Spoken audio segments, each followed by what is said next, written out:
Hey guys, tonight we're parting the veils of time and stepping with appropriate solemnity and perhaps a touch of bewildered curiosity into the intricate ritual-laden world of ancient Roman weddings. Imagine yourself not in your cozy bed, but as an invited guest or perhaps even a slightly nervous participant in a society where getting married was less about whirlwind romance and more about forging serious alliances, transferring significant property, and adhering to a host of time-honored, deeply symbolic, and occasionally rather peculiar customs. Tonight, we begin our journey to decode some of these ancient rites, eventually focusing on one particularly intriguing detail: why Roman brides often wore a very specific hairstyle, the seni crines or six special curls. Now trying to navigate the Roman marriage market and its attendant ceremonies without a hefty dowry. A powerful and well-connected paterfamilias. That's the head of the Roman family, and boy was he in charge.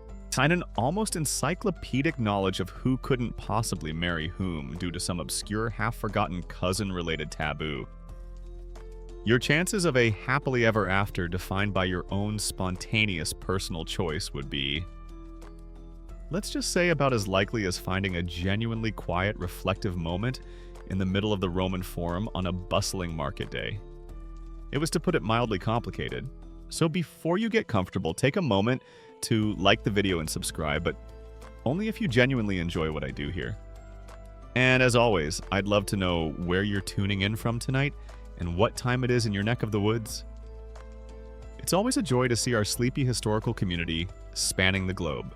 Now, dim the lights, maybe turn on a fan for that soft background hum, and let's ease into tonight's journey together. You find yourself at Geria, not in the misty forests of Celtic Europe this time, but amidst the sun-drenched, stone-paved streets of ancient Rome, or perhaps a prosperous provincial town within its vast, sprawling empire. The air hums with the energy of a civilization at the height of its power, a society built upon unshakable pillars of tradition, rigorous law, and above all, the sanctity and strength of the family unit, the familia. The sounds are a cacophony, the rumble of iron-wheeled carts over basalt flagstones, though hopefully not during the wedding procession itself, as carts were often restricted in daytime. The calls of street vendors, the distant roar from the Colosseum or Circus Maximus, the murmur of Latin in 1,000 different accents, and the ever-present stamp of legionary sandals on patrol. The smells are equally complex. Baking bread from local pistrina, roasting meats from cookshops, the sharp tang of wine from bustling taverns, incense drifting from innumerable temples, and of course the less romantic but entirely authentic aroma of a densely populated ancient city doing its daily unglamorous business. In this world, marriage or matrimonium is not merely a private affair between two individuals who happen to have caught each other's eye over a shared scroll at the public library. Oh no. It is a cornerstone of Roman society, a fundamental institution essential for civic order, the orderly transmission of property from one generation to the next, and most crucially, the continuation of legitimate family lines, the gens. For the upper classes in particular, producing legitimate children who would grow up to be responsible. Roman citizens, future magistrates, valiant soldiers, and virtuous matrons was considered not just a personal desire, but almost a patriotic duty. Later, Emperor Augustus himself would even enact laws specifically designed to encourage marriage and childbirth among the elite, underscoring its importance to the very fabric and future of the Roman state. The main goal of a typical Roman wedding, therefore, wasn't necessarily to launch a lifetime of blissful hand-in-hand romantic partnership, though that was certainly considered a delightful and welcome bonus if it happened to occur. It was more about producing a few sturdy, undeniably legitimate little Roman citizens to carry on the family name, to dutifully vote in the assemblies, if they were male and of the appropriate class, of course, to uphold the sacred family cults, and generally not to disgrace the illustrious ancestors by, say, accidentally developing an unseemly enthusiasm for Egyptian cat worship, or forgetting to offer the correct portion of the sacrificial goat to Jupiter Optimus Maximus. Priorities, you understand, were key. At its heart, then, a Roman marriage was primarily a strategic alliance and a meticulously negotiated legal contract. A mainstream historical fact is that in ancient Rome, especially among the influential patrician and wealthy plebeian classes, marriage was overwhelmingly an arrangement, orchestrated by the families with the paterfamilias of each household, wielding the ultimate authority in these decisions. The primary aims were intensely practical: to forge or solidify beneficial alliances between influential families, to consolidate or expand landholdings and wealth, to enhance the family's social status and political influence, or to secure advantageous connections. Roman matchmaking was therefore less, "Do your eyes meet with a spark of undeniable romantic destiny across a crowded amphitheater during a particularly thrilling gladiatorial combat," and more, "Does his family's extensive olive oil production in Campania synergize effectively with our family's considerable sheep herding interests in Etruria? And will their combined political influence help us finally get that bothersome new aqueduct rerouted away from our most prized ancestral vineyard?" Very pragmatic, very sensible from their perspective. The economic considerations were immense and openly acknowledged. The negotiation of the dowry, thus the property and wealth the bride brought into the marriage, was a critical part of the pre-nuptial arrangements, often detailed in a formal marriage contract. The size and nature of the dowry directly reflected the bride's family's status and was intended to contribute to the expenses of the new household and provide for her support. Roman law, ever thorough, had extensive provisions concerning the dowry, its management during the marriage, and its return or disposition in the event of divorce or death. This heavy legalistic framework surrounding the financial aspects further underscores the contractual rather than purely emotional basis of most Roman marriages. Not just anyone could enter into a legally valid Roman marriage. The concept of connubium defined the legal right to contract such a union. Initially, this was restricted between Roman citizens, and for a long time, even between different social orders. Patricians and plebeians couldn't legally intermarry until the Lex Canalea in 445 BC. There were also, of course, strict prohibitions against marriage between close relatives, though the precise degrees of forbidden kinship could be complex and evolved over time. The extent to which Roman women, particularly those of the elite classes, were able to exercise any genuine personal agency or significant influence in the choice of their marriage partners despite the theoretically absolute authority of their paterfamilias, and arranging such unions remains a subject of ongoing and nuanced discussion among historians of Roman family life and gender roles. While the father held the legal power, the wishes of a valued daughter, or the subtle influence of a respected mother, might not always have been entirely ignored, especially if the proposed match was truly odious. So what about love and affection? While modern Western culture often places romantic love as the primary prerequisite for marriage, this was not the dominant expectation in ancient Rome, particularly for a first marriage arranged by families. Duty to the familia, to the continuation of the lineage, and to the strategic interests of the kin group generally trumped individual romantic inclinations. That's not to say that love, affection, and deep companionship couldn't and didn't develop within Roman marriages. Roman poetry letters and funerary inscriptions are filled with expressions of genuine love, grief, and tender partnership between spouses. But these were often seen as fortunate outcomes, blessings that might grow over time within a well-ordered union rather than the initial reason for forming it. The expectations for a good wife centered on virtues like pudicitia, chastity, modesty, loyalty, diligence, and household management, and of course, fertility.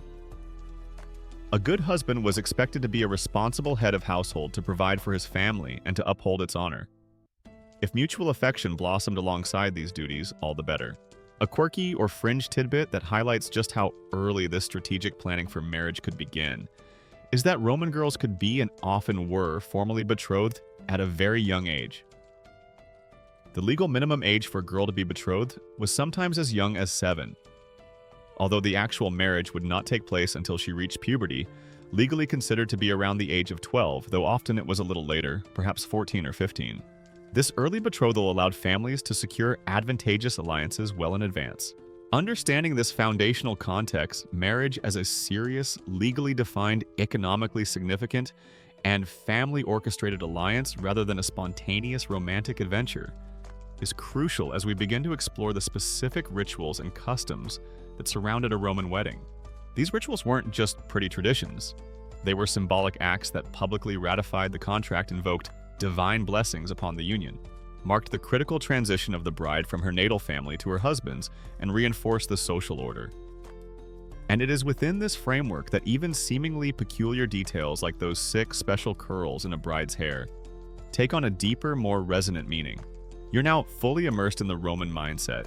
Egeria understanding that marriage in this ancient world is less about spontaneous hearts and flowers, romance, and far more about strategic alliances, property arrangements, and the solemn continuation of esteemed family lines under the watchful eye of the paterfamilias. The initial decision to unite two families has been made perhaps after lengthy negotiations between the respective heads of households, involving careful consideration of dowries, political advantages, and whether young Marcus's unfortunate tendency to snore like a dyspeptic bear will be offset by his family's extensive vineyards in Campania. Once this crucial familial accord has been reached, the next significant step on the path to matrimony is the formal betrothal ceremony known as the sponsalia. This isn't just a casual, okay, so we're engaged now, cool kind of understanding. It's a serious, often legally significant public declaration of intent. The sponsalia was a formal ceremony that typically took place in the home of the bride-to-be, though it could also occur in a public space or temple precinct if the families were particularly prominent. It was an occasion for both families and close friends to gather and witness the sealing of the marital promise. While not the marriage itself, and therefore not as indissolubly binding, the sponsalia carried considerable social and even legal weight. Breaking off a formal betrothal without just cause could lead to social disgrace and, in some cases, financial penalties, such as the forfeiture of any gifts that had already been exchanged. It was in essence the ancient Roman equivalent of signing a very serious letter of intent before the main merger and acquisition deal was finalized. At the heart of the sponsalia was a formal verbal contract, the sponsio. Imagine the scene: Egeria, the two families assembled, perhaps a magistrate or respected elder present to lend gravitas. The father of the groom, or the groom himself, if he was acting on his own behalf, if he was sui iuris, meaning legally independent, would formally ask the father of the bride, the paterfamilias who held legal authority over her, spondes negaiam tuam filiam mihi or filio meo uxorum. Do you solemnly promise Gaia, your daughter, to me or to my son as wife? The name Gaia, like Gaius for a man, was often used as a generic placeholder in legal formulas, much like Jane Doe. To this formal question, the bride's father, having already agreed to the terms of the alliance, would respond with the single binding word, spondeo, I solemnly promise. This verbal exchange, this public declaration of promise, was the core of the betrothal agreement.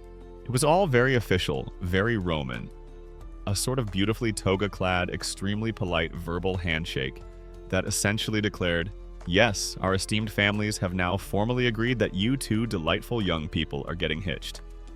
There will be no awkward backing out now unless you fancy a rather complicated lawsuit involving several highly articulate but deeply annoyed senators, and possibly the immediate forfeiture of that prize-winning goat you were eyeing for the dowry.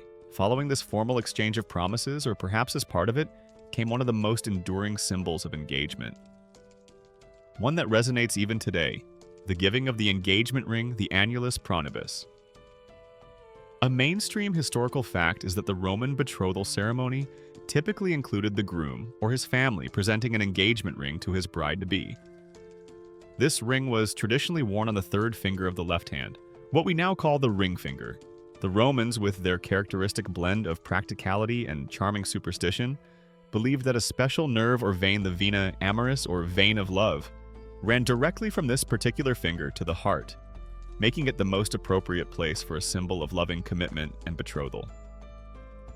In the earlier days of the Republic, this ring was often a simple band of iron, the annulus ferius symbolizing strength, endurance, and the binding nature of the promise. It was a wonderfully practical, no-nonsense statement. Our love, my dearest Gaia, is as strong, as durable, and as impressively rust-resistant as this very sensible piece of ferrous metal. As Rome grew wealthier, especially during the late Republic and the Empire gold rings, annulus aureus became more common for those who could afford them, often plain bands or sometimes intricately carved with symbolic designs. A quirky or fringe tidbit about these Roman engagement rings is that some of them bore specific motifs that reinforced the meaning of the betrothal. A common design was the dextrorum iunctio, depicting two right hands clasped together in a handshake, a powerful symbol of concord, agreement, and the joining of two families, a motif that would also feature prominently in the wedding ceremony itself. Another popular image was that of a key, perhaps symbolizing the bride's future authority over the household keys her role as domina or mistress of her new home, though this is more often associated with the wedding ring given later.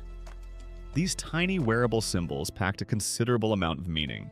Beyond the ring, other gifts known as arhai sponsalicii might also be exchanged between the families or given by the groom to the bride at the time of the sponsalia.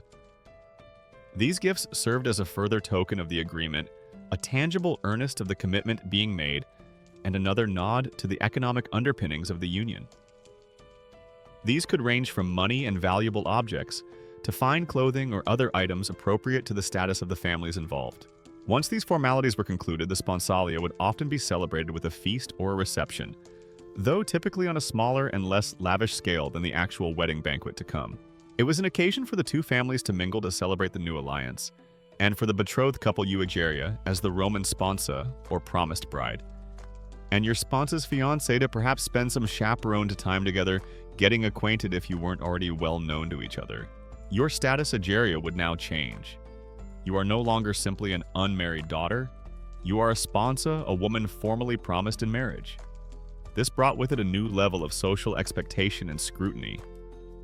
Your conduct would be even more carefully observed, your virtue and modesty even more highly prized, as you were now representing not just your own natal family, but also in a sense the honor of your future husband's family. A degree of fidelity was certainly expected even during the betrothal period, as the promise to marry was a serious one. The precise legal enforceability of a Roman betrothal agreement and the exact nature of penalties for its unilateral breach without just cause beyond the considerable social stigma and the potential loss or required return of exchanged engagement, gifts varied somewhat over the long course of Roman history and according to specific circumstances. Anybody nice? With Roman jurists in different periods debating the nuances of such broken promises and whether financial damages could be sought if one party reneged on the sponsa without legitimate reason. The duration of the betrothal could also vary greatly. Sometimes it was a relatively short period, just enough time to make the necessary preparations for the wedding. In other cases, especially if you, the bride, were betrothed at a very young age, as was common, with girls sometimes promised as young as 7, though legal marriage couldn't occur until at least 12, the betrothal could last for many years. So you're officially betrothed, congratulations Egeria. Now begins the potentially very long and possibly slightly awkward waiting period, where you're not quite single anymore, but not yet fully married either, and absolutely everyone in your social circle, and probably their second cousins too, is watching your every move, like you're a particularly interesting and potentially highly scandalous new exhibit at the local public baths. Enjoy the heightened scrutiny and the delightful anticipation. The promise has been sealed with words with a ring, and with the shared hopes of two families. The wedding day itself, with all its peculiar and sacred rituals, is now firmly on the horizon. The formal promises of your sponsalia have been spoken.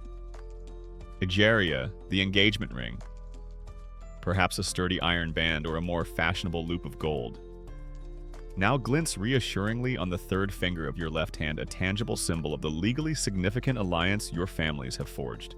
The celebratory betrothal feast is a pleasant wine-warmed memory. You are now officially a sponsa, a promised bride, and the next great milestone on your path to becoming a Roman matrona is, of course, the wedding day itself. But setting that auspicious date is far from a simple matter of checking everyone's availability on their wax tablet calendars or ensuring it doesn't clash with the next thrilling and hopefully not too bloody gladiatorial games down at the local amphitheater. Oh no. For the ancient Romans, a people deeply attuned to the perceived will of the gods and the subtle currents of fortune and misfortune timing, was everything, especially for an event as life-altering and socially significant as a marriage. Picking your Roman wedding date, therefore, wasn't like casually browse Google Calendar for a conveniently free Saturday afternoon with a favorable weather forecast. It was much more like navigating a complex, invisible minefield of sacred obligations, ill-omened anniversaries, and potentially disgruntled deities, all while trying to find that one perfect, divinely sanctioned slot that promised happiness, fertility, and a distinct lack of unexpected plagues or inconvenient barbarian invasions immediately following the ceremony. It involved anxious consultations, careful observation of signs, and a profound respect for the intricate Roman religious calendar. A mainstream historical fact is that ancient Romans placed immense importance on selecting auspicious dates for weddings. They meticulously avoided days deemed unlucky or inappropriate for such a joyous and foundational new beginning. Certain entire months were considered highly unfavorable. May, for instance, was almost universally shunned for weddings. The Roman poet Ovid himself records the common saying, "Mense malas Maio nubere vulgus ait." Common folk say it is bad to marry in the month of May. This was likely because May was host to the Lemuria, a festival dedicated to appeasing restless, malevolent spirits of the dead lemurs, a decidedly gloomy and inappropriate backdrop for celebrating new life and love. Similarly, much of February was occupied by the Parentalia, a period sacred to honoring the ancestral dead demons, again making it an unsuitable time for nuptials. The first half of March until the Ides was also often avoided due to its association with the old Roman New Year rites and other martial observances. Conversely, some periods were seen as particularly propitious. The latter half of June, the month, named after Juno, the queen of the gods and the divine patroness of marriage, women, and childbirth, was considered exceptionally lucky for weddings. Marrying in June was like getting an automatic divine thumbs up from the celestial CEO of matrimonial bliss herself. The days immediately following the Ides of each month, which fell on the 13th or 15th depending on the month, were often favored.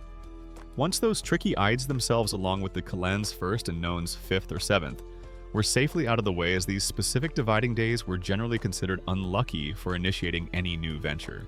Beyond the broader strokes of the calendar, specific days marked by past Roman disasters known as Dies or Black Days, were perpetually inauspicious. The anniversary of the catastrophic defeat at the Battle of the Alaia by the Gauls in 390 BAE, for example, was a day of national mourning and ill omen, certainly no time for a wedding. Numerous other public holidays, religious festivals dedicated to chthonic underworld deities, or days set aside for solemn state purification rites were also strictly off-limits for matrimonial celebrations. It's a wonder anyone ever managed to find an open date, frankly. You can almost imagine the frantic negotiations. All right, we've ruled out all of May due to the grumpy ghosts most of February for the ancestral spirits, the Calends, Nones, and Ides of every single month, every day, commemorating a major military disaster. And there were a few of those, let's be honest. And any day sacred to a god who might take personal offense at joyous singing. That leaves us with the third Tuesday in June provided a flock of left-flying, unusually silent owls. Doesn't suddenly show up during the pre-wedding sacrifice, in which case we're probably postponing until next year and possibly just eloping to avoid further celestial scheduling conflicts. How did a Roman family navigate this complex temporal landscape? They would pay close attention to the official religious calendar, which was maintained by the pontiffs. They might also consult with private diviners, augurs, priests who interpreted omens from bird flight or animal behavior, or haruspices who read the entrails of sacrificed animals to ascertain the god's disposition towards a particular date. In later periods, particularly during the Empire, astrologers with their complex calculations of planetary alignments and zodiacal influences also played an increasingly significant role in determining auspicious timing for important life events, marriage included. The extent to which ordinary Roman families, particularly those living in rural areas or belonging to the lower social strata, meticulously adhered to every single complex rule of auspicious and inauspicious days for marriage as laid out by elite religious authorities and literary sources, versus relying on more generalized folk beliefs, local traditions, or overriding practical considerations. Like the agricultural cycle is a subject of ongoing discussion among historians. As much of our detailed evidence for these calendrical prohibitions comes from literary and antiquarian sources that often reflect idealized or upper-class practices. Even with a generally favorable date chosen, the family would remain vigilant for any specific omens that might occur in the days leading up to the wedding, or on the wedding day itself. The flight of birds auspicia was a constant source of information. Were they flying on the right, lucky, or left, unlucky side? Were they birds of good omen like eagles or swans, or ill omen? Like owls seen in daytime, the behavior of domestic animals could also be significant. If your families are all set for that perfect June wedding, everything divinely aligned, and then the week before the ceremony, your father's prize-winning, usually quite placid sacrificial sow suddenly gives birth to a litter of piglets, one of which has two heads and a suspicious fondness for reciting mournful Greek poetry. You can be pretty sure the local augur is going to sigh heavily, shake his head with profound solemnity and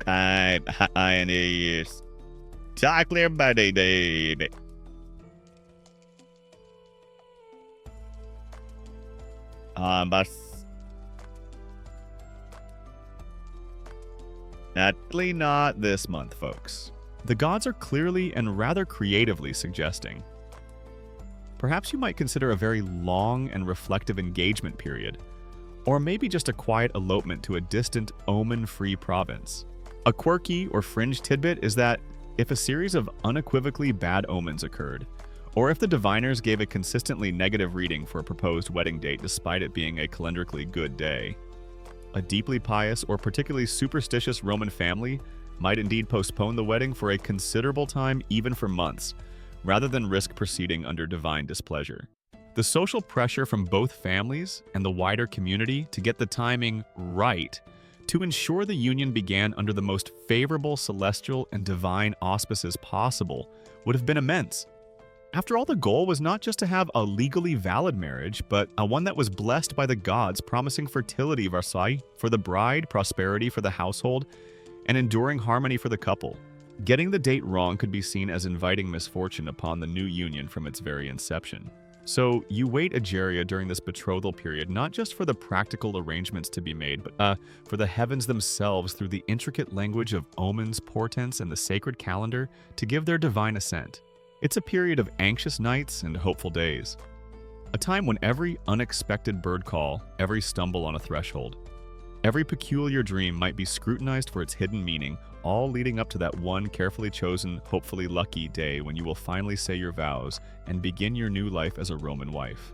You finally manage to find a day that isn't sacred to an easily offended underworld deity, doesn't commemorate a particularly catastrophic military defeat from 3 centuries ago, and most importantly, on which the sacred chickens kept by the local priest are eating their ritual grain with enthusiastic wedding-approving gusto. Book it!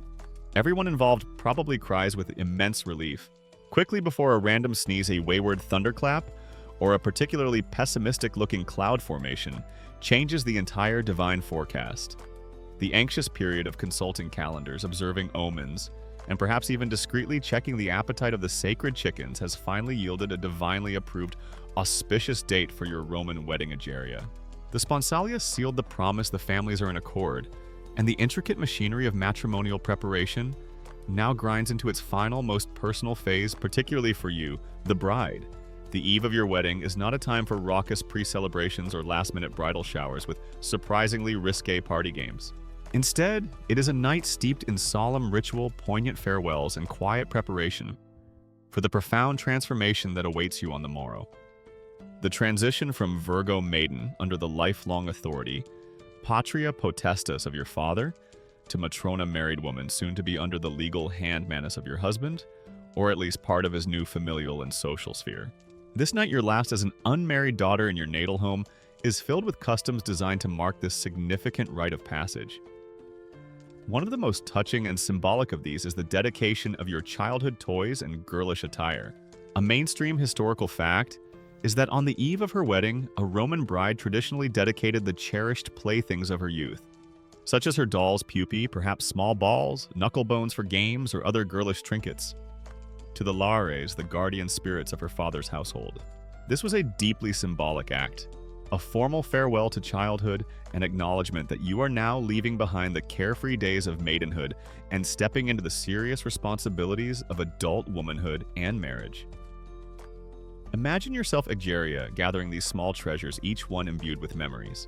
There's that little painted wooden doll with the slightly chipped nose that you confided all your childhood secrets to. The set of polished knuckle bones you expertly tossed with your sisters in the sunlit courtyard. Perhaps a brightly colored ball, now a little deflated and worn. You line them up before the household shrine, the lararium, where small statues of the family's protective lares and penates stand watch. Farewell, my dear inanimate companions of yesteryear. You might dramatically, if somewhat internally, declare a lump forming in your throat. I now embark upon the serious adult business of matrimony, where my primary concerns will henceforth revolve around efficient household management. The weaving of appropriately durable toga fabric and trying very hard not to accidentally offend my new and possibly rather formidable mother-in-law's prize-winning collection of sacred fortune-telling geese. Sometimes instead of or in addition to the laurels, these childhood relics might be dedicated to a deity particularly associated with girlhood virginity or the transition to marriage. Perhaps Venus, the goddess of love and beauty, in her aspect as Venus Verticordia, she who turns hearts to chastity before marriage, or Diana, the virgin huntress goddess, as a final nod to your unmarried state. The precise nature and the full emotional significance of a Roman bride's intimate interaction with her childhood dolls and other toys immediately before dedicating them, whether it was primarily a stoic symbolic ritual act dictated entirely by tradition, or also carried a deep personal emotional weight signifying a genuine and perhaps slightly mournful farewell to the carefree innocence of girlhood, is something that historians of Roman childhood gender and personal sentiment can only infer from rather limited textual references and the poignant archaeological finds of such dedicated objects. A quirky or fringe tidbit is that these Roman dolls' pupae were often quite elaborate and beautifully made, sometimes with jointed limbs crafted from ivory or wood. Miniature glass eyes and tiny, detailed sets of clothing and jewelry reflecting the toys of affluent girls. Archaeologists Ariaras have discovered such dolls in the graves of young women who died before marriage, indicating their profound personal significance. The act of formally giving them up would have been a powerful symbol of leaving one stage of life and entering another. You might also dedicate your toga praetexta if you wore one as a young girl of a certain status, though this garment is more famously associated with boys reaching manhood or other specifically girlish clothing, signifying you are now ready to assume the attire of a Roman matrona. Another essential preparatory ritual for this evening would be a special ceremonial bath. This wasn't just about getting physically clean for your wedding day. It was a ritual purification designed to wash away any lingering spiritual impurities or ill omens, and to prepare you body and soul for the sanctity of the marriage bond.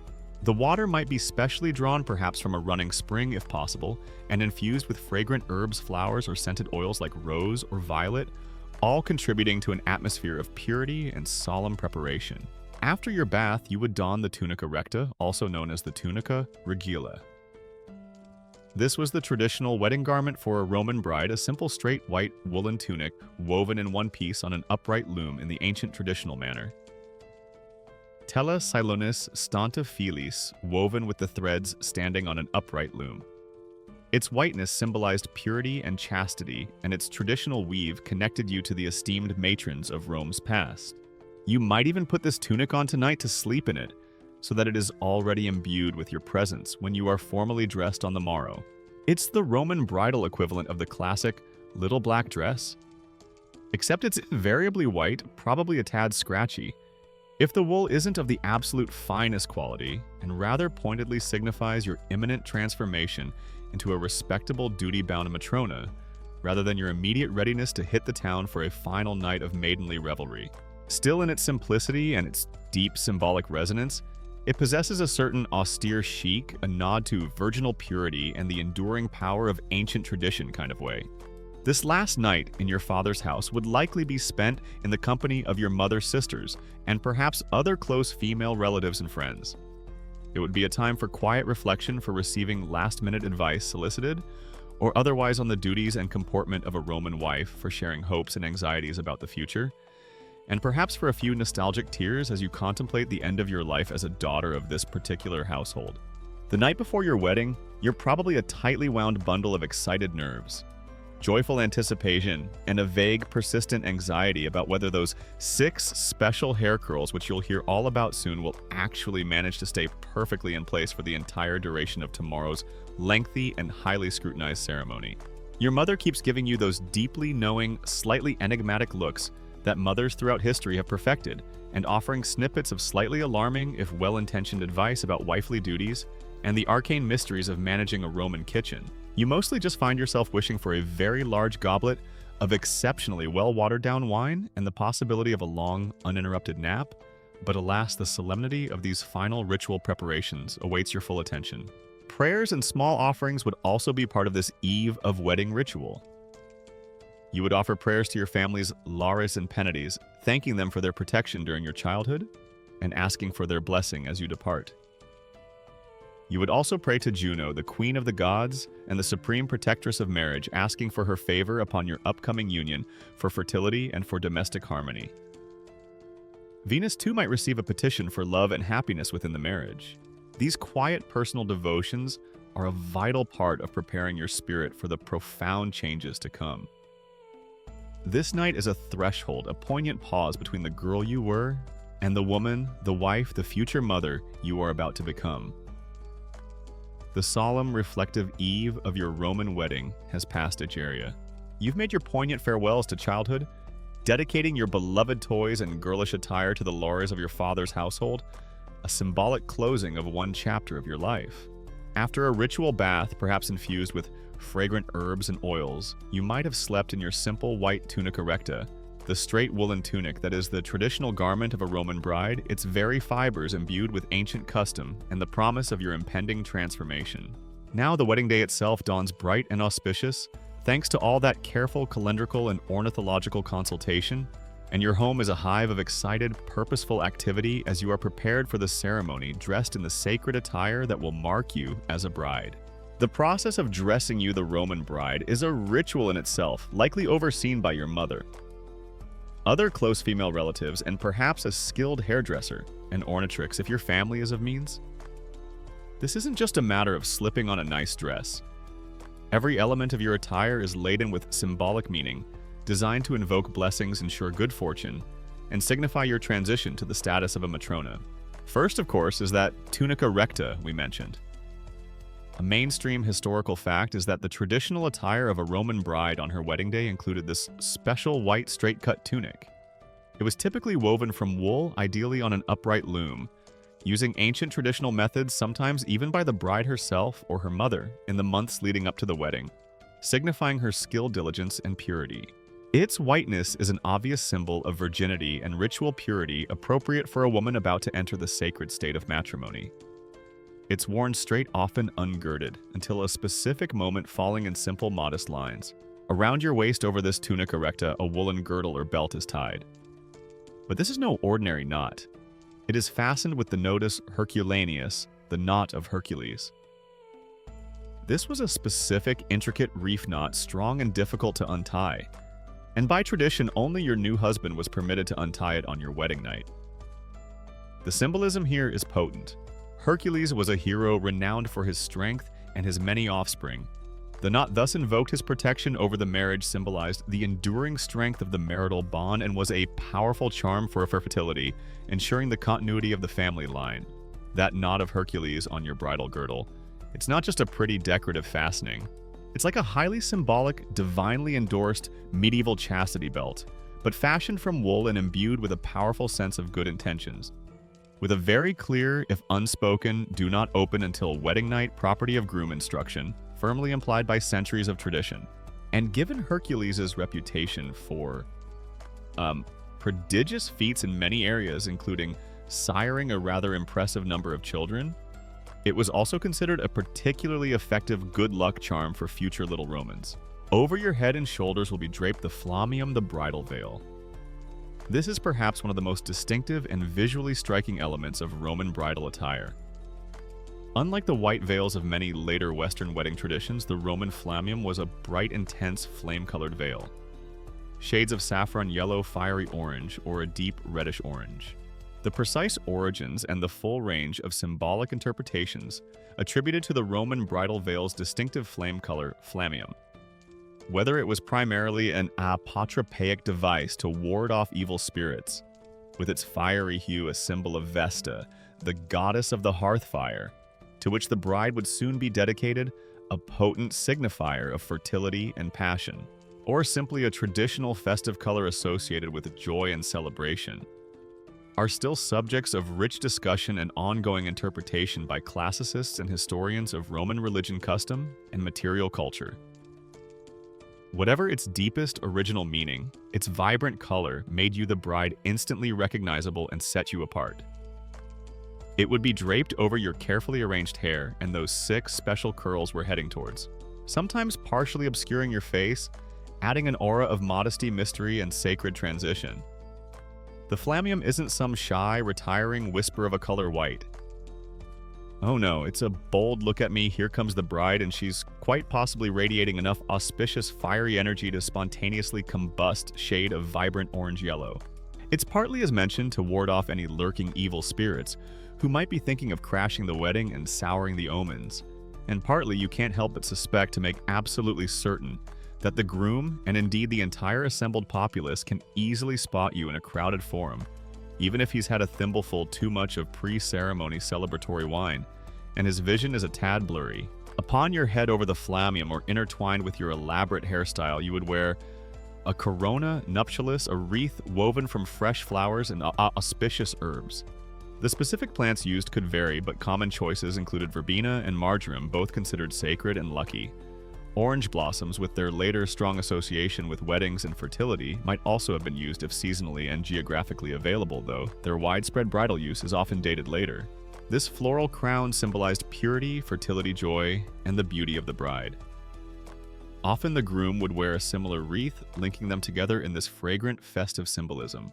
Your footwear would also be special, typically saffron yellow or similarly bright-colored sandals or soft shoes known as lute saci. The color echoed the flammium, tying your entire ensemble together with these auspicious, fiery hues. And finally, depending on your family's wealth and status, you would be adorned with jewelry. Perhaps a simple gold necklace, manile earrings, inoris, and bracelets.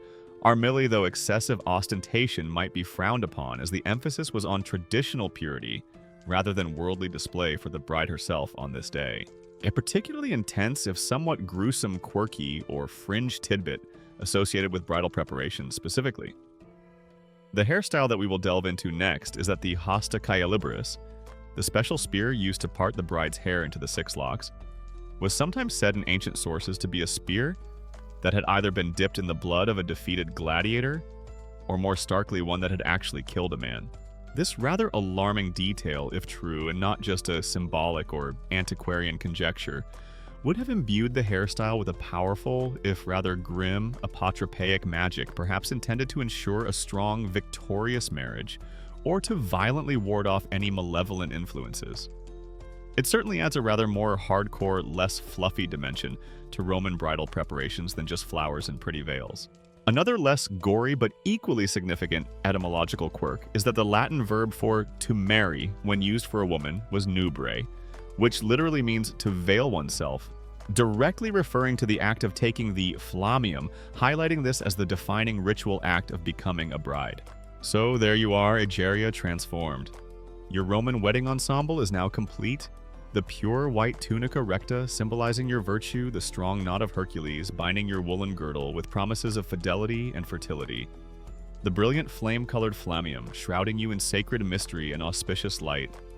The fragrant floral corona crowning your head, and the bright saffron shoes upon your feet. You look like a beautiful, slightly nervous, incredibly symbolic, and very well accessorized ritual offering to Juno, the great goddess of matrimony. Let's just hope she's in a particularly benevolent and receptive mood today. You are ready for the next crucial step, the intricate arrangement of your hair into those 6 special tradition-laden curls.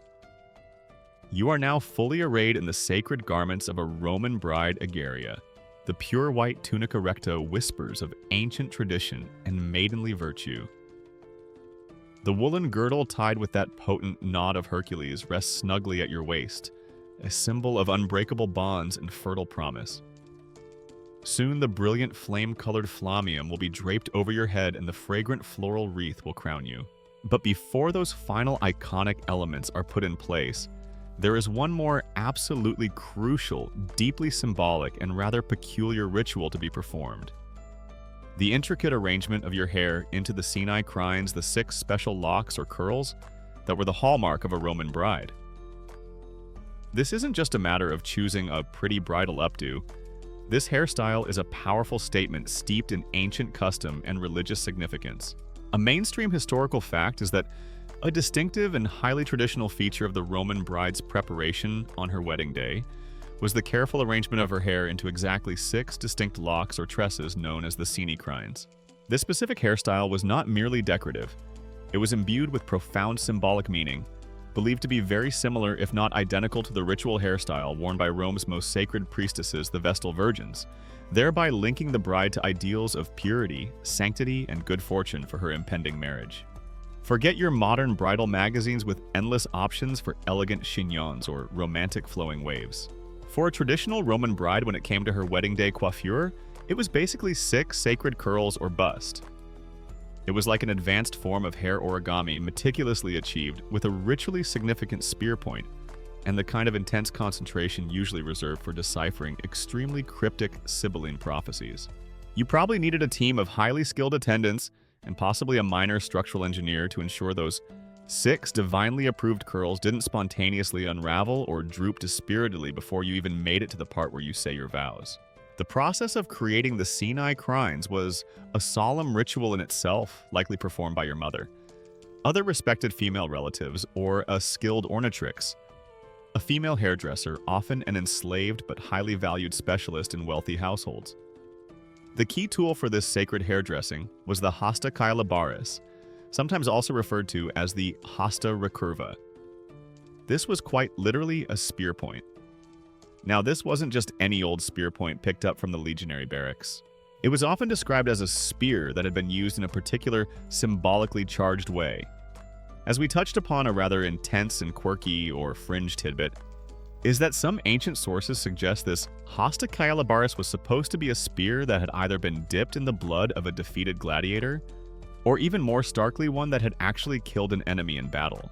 This rather grim association, if indeed it was a widespread belief or practice, rather than just an antiquarian fancy, would have imbued the act of parting your hair with this instrument with a powerful, almost fierce apotropaic magic, meant to violently ward off any evil spirits, ill luck, or negative influences that might seek to harm you or your new marriage.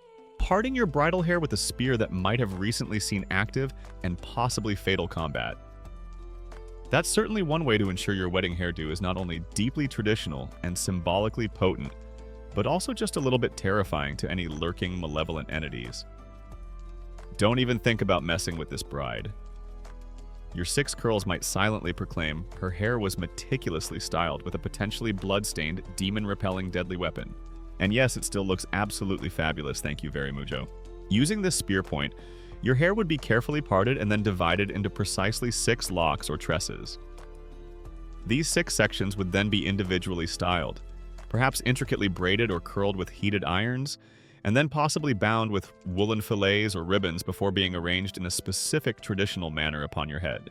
The exact final appearance could vary, but the 6ness was key. The precise origins of the seni crines hairstyle and its direct iconographic connection to the hairstyle of the Vestal Virgins, along with the full symbolic implications of using a specific type of spear point for the parting of the hair, are complex topics that classicists and historians of Roman religion continue to analyze and debate, as the surviving textual evidence from ancient authors like Pliny the Elder or Festus is sometimes fragmentary or open to multiple interpretations. And the visual evidence from art, while suggestive, doesn't always provide a completely unambiguous step-by-step guide to Roman bridal hairdressing techniques. Over the many centuries this custom endured, the most significant symbolic association of the seni crines was its direct link to the Vestal Virgins. These 6 priestesses, chosen in childhood from noble families, were charged with one of Rome's most sacred duties, tending the eternal sacred flame of Vesta, the goddess of the hearth home and family, in her temple in the Roman Forum. The Vestals were paragons of purity, chastity, and religious devotion held in the highest esteem by Roman society. Their ritual hairstyle, also described as being composed of 6 locks, was a visible sign of their consecrated status. By adopting this same or a very similar hairstyle on your wedding day Egeria, you were symbolically taking on some of that sacred purity and dedicating yourself to your new role as the future guardian of your own household hearth, the mater familias, who would ensure the continuity and sanctity of her husband's family. It was a powerful visual statement, linking your personal transition to one of the most revered religious institutions in Rome. So your wedding hairstyle is essentially a deeply respectful and highly symbolic tribute to the Vestal Virgins, those ultimate paragons of Roman purity and keepers of Rome's sacred eternal flame. No pressure at all then. Just try to embody centuries of hallowed tradition, immaculate virtue, and the spiritual fortitude of a consecrated priestess, all while attempting not to trip over the hem of your tunica recta or let your floral wreath slip askew. And for Jupiter's sake, make absolutely sure that those 6 sacred curls are perfectly symmetrical and divinely aligned. The spear point used for parting the hair, the Hasta Calibaris, also carried its own layers of meaning.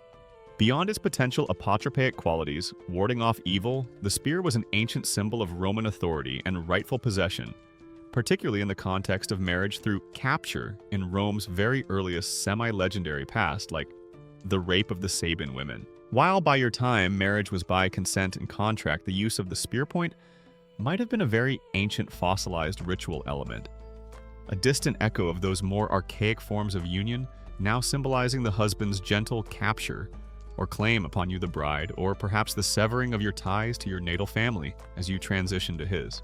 The entire process of creating the seni crines would be a solemn, almost meditative affair, performed with meticulous care by your female attendants. It was not a quick styling session.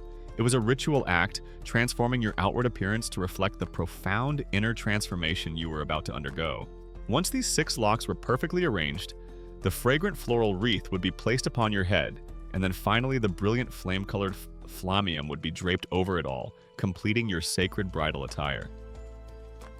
You are now not just Gaia, daughter of Lucius. You are the Roman bride, a figure of tradition, purity, and immense symbolic importance, ready to step forth and to meet your groom, your 6 curls, a testament to the ancient enduring power of Roman custom. The sacred and intricate ritual of arranging your bridal hair into those 6 symbolic locks, the seni crines, is finally complete.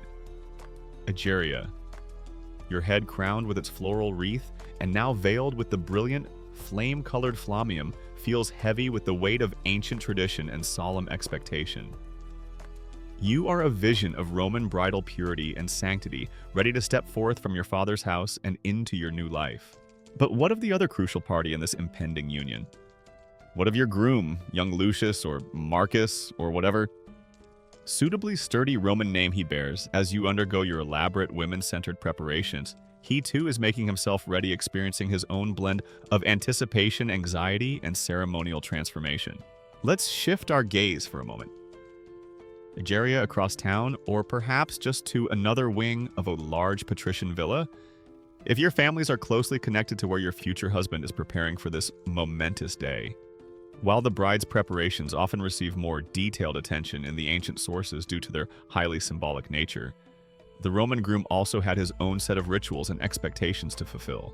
He wasn't just idly waiting around, perhaps playing a quick game of knucklebones or catching up on the latest chariot race results.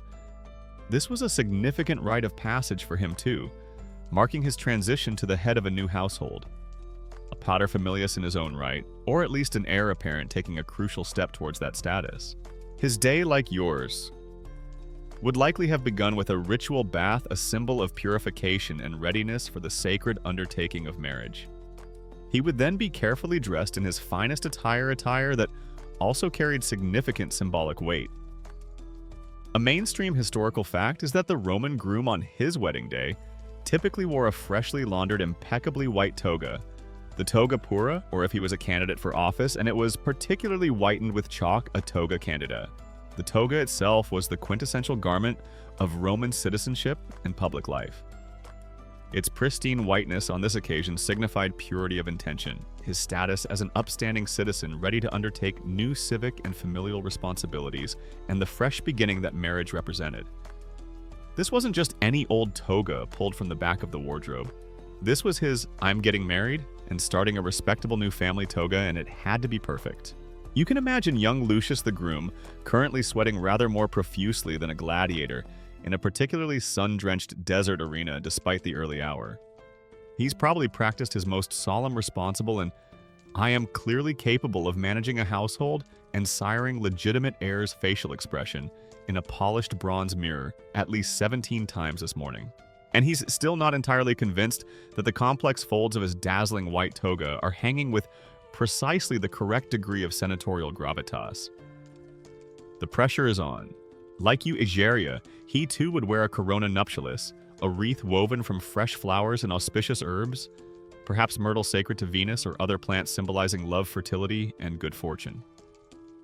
This matching floral crown visually linked you both, a fragrant symbol of your impending union. His shoes might also be of a special type or color, though details here are less consistently recorded than for the bride's distinctive saffron saki. The exact sequence and full range of private preliminary rituals undertaken by a Roman groom on his wedding day, particularly for non-elite families living outside the immediate orbit of Rome itself, are less consistently detailed in our surviving ancient sources than those prescribed for the bride. Meaning that scholars often reconstruct these groom-specific preparations based on general Roman religious practices concerning major life transitions, comparative social customs, and occasional suggestive references in literature or personal letters. He would certainly make offerings to his own household gods, the Lares and Penates of his father's house, if he was not yet head of his own, seeking their blessing for the momentous step he was about to take. As he waits, surrounded perhaps by his closest male friends and relatives, his pronobi, or groomsmen, who would play important roles in the later ceremonies, offering support and participating in the traditional banter and songs, a mixture of emotions would likely be swirling within him. There would be excitement, certainly at the prospect of marriage, of establishing his own family, of fulfilling a key societal expectation. But there would also be a considerable degree of nervousness. He is about to take on immense responsibilities to provide for and protect his new wife and future children, to manage a household, to uphold the honor of his lineage. And if the marriage was largely an arranged alliance and he doesn't know you, his bride, very well, there would be the natural human anxiety about the personal compatibility and future harmony of your life together. He's waiting. His groomsmen, bless their well-meaning hearts, are probably hovering nearby, offering him terrible last-minute and entirely unsolicited advice like, remember to look stern but fair when you first greet her Lucius Project Authority. And for Jupiter's sake, try not to trip when you eventually have to carry her over the threshold of your house later. Unless, of course, you particularly want to be known throughout the Suburra as Lucius the Clumsy-Footed for the rest of your married life. Really helpful stuff, no doubt. A quirky or fringe tidbit is that Roman grooms, much like their brides, might also have been subject to various good luck charms, private rituals, or even dietary restrictions on the wedding day, all designed to ensure fertility, ward off ill omens, and secure a happy, prosperous marriage.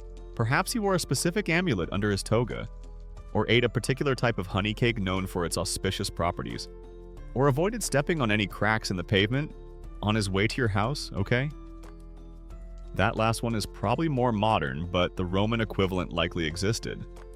The desire to control fate and ensure a positive outcome through ritual and observance was deeply ingrained. The specific point at which he waits for you depends on the exact flow of the ceremony. Traditionally, much of the initial wedding rite, including the joining of hands, and the sacrifice often took place at the bride's father's home. If so, he and his retinue would process there. Or in some variations or later periods, the bride might be processed directly to the groom's home where the ceremonies would unfold. Regardless, there is a period of keen anticipation, a sense of momentousness as he awaits the formal beginning of the rites that will unite him with you, his sponsa. He is dressed in his symbolic white, crowned with flowers, his heart likely aflutter with a Roman cocktail of hope duty and a healthy dose of prenuptial nerves. The groom awaits Egeria, ready to play his equally vital part in this ancient sacred drama. The solemnities and private rituals of your respective preparations are complete, Egeria. You, the bride, stand resplendent in your white tunica recta, your flame-colored flammium artfully draped over your intricately arranged seni crines, your floral wreath fragrant upon your head. Your groom Lucius, equally immaculate in his pristine white toga and matching floral crown, awaits with a heart that is likely a potent Roman cocktail of eager anticipation, profound nervousness, and a keen awareness of the immense responsibilities he is about to formally undertake. The omens have been hopefully favorable. The families are assembled, and the stage is now set for one offica, the most public, vibrant, and symbolically crucial parts of the entire Roman wedding ceremony. The deductio in domum morti, the formal procession that will lead you, the bride, from the threshold of your father's house to your new life and new home with your husband. This isn't just a quiet, dignified little stroll down the street to your new address, mind you. Oh no. The deductio is a full-blown, joyous, noisy, and highly ritualized street parade. a public spectacle designed to announce and celebrate your union to the entire community. A mainstream historical fact is that this formal procession of the bride from her natal home to her new husband's residence was an indispensable and highly visible element of the Roman wedding rites. It typically took place in the evening as dusk began to settle, allowing the flickering light of torches to add to the drama and festive atmosphere. And it was accompanied by music, singing, and a large, often boisterous crowd of family friends and well-wishing or merely curious onlookers. The procession often began with a charming piece of ritualized theater, a mock abduction of you, the bride. Your groom, perhaps with the playful assistance of his pro-newbie groomsmen, would make a show of gently but firmly forcing you away from the tearful embrace of your mother. This wasn't actual violence, of course.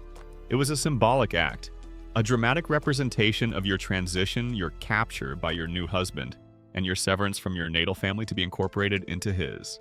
The precise origins and full symbolic meaning of this ritualized mock abduction of the Roman bride from her mother during the deductio are subjects of ongoing debate by classicists and social historians, with some scholars seeing it as a symbolic, highly sanitized remnant of extremely archaic, perhaps even prehistoric marriage by capture customs, echoed in Roman foundation myths like the rape of the Sabine women, while others interpret it primarily as a poignant, dramatic representation of the bride's often emotionally fraught separation from her birth family, and her definitive incorporation into a new lineage and household. Whatever its deepest roots, it added a touch of playful drama to the proceedings. So the groom forcefully, but one hopes with a certain degree of underlying gentleness, and a clear understanding that this is mostly for show, takes you from your weeping mother. It's all very dramatic, like a scene from a particularly well-catered Roman action movie, except the primary weapons involved are probably bouquets of auspicious herbs, and the fight choreography consists mainly of a lot of polite, if slightly tearful, sidestepping to avoid tripping over anyone's elegantly draped toga. "Unhand her, you charming rogue," your mother might playfully exclaim. "I mean, my dearest, most beloved future son-in-law, do take exceptionally good care of her." Once this symbolic transfer is complete, the pomp of the procession proper begins. It's a lively, almost raucous affair. At the head, or perhaps surrounding you and your groom, are torchbearers, their flaming torches taida, casting a warm, flickering glow on the scene, illuminating your path through the darkening streets and symbolically representing Hymen, the god of marriage, whose presence was invoked by torchlight. The torches also serve the practical purpose of lighting the way, and the symbolic one of warding off any lurking evil spirits or ill omens that might seek to mar the joyful occasion. Musicians are essential.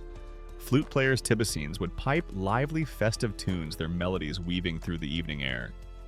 And then there's the singing. The crowd of attendants, friends, and family would often break into fescennine verses, A quirky or fringe tidbit is that these fescennine verses were traditionally very ribald, often quite obscene, humorous, and even satirical songs full of teasing banter, directed at the bride and groom, often making jokes about their impending wedding night and future fertility.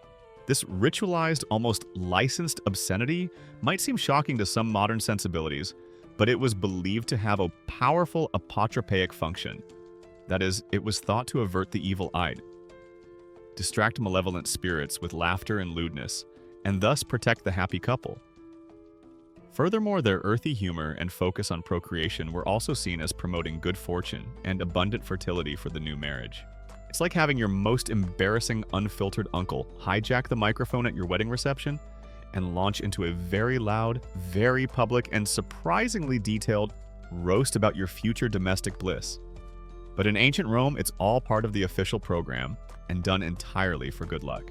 As the procession moves through the streets, your groom might scatter nuts, particularly walnuts, nooses, to the crowd, especially to the children lining the route. This was another ancient custom symbolizing his leaving behind the games and pastimes of his own childhood, as he embraced the responsibilities of marriage and also serving as a well-understood charm for fertility, nuts being potent symbols of fruitfulness. You, Egeria, as the bride at the center of this noisy, joyous throng, would be expected to maintain an air of modesty, perhaps with your flamium partially veiling your face.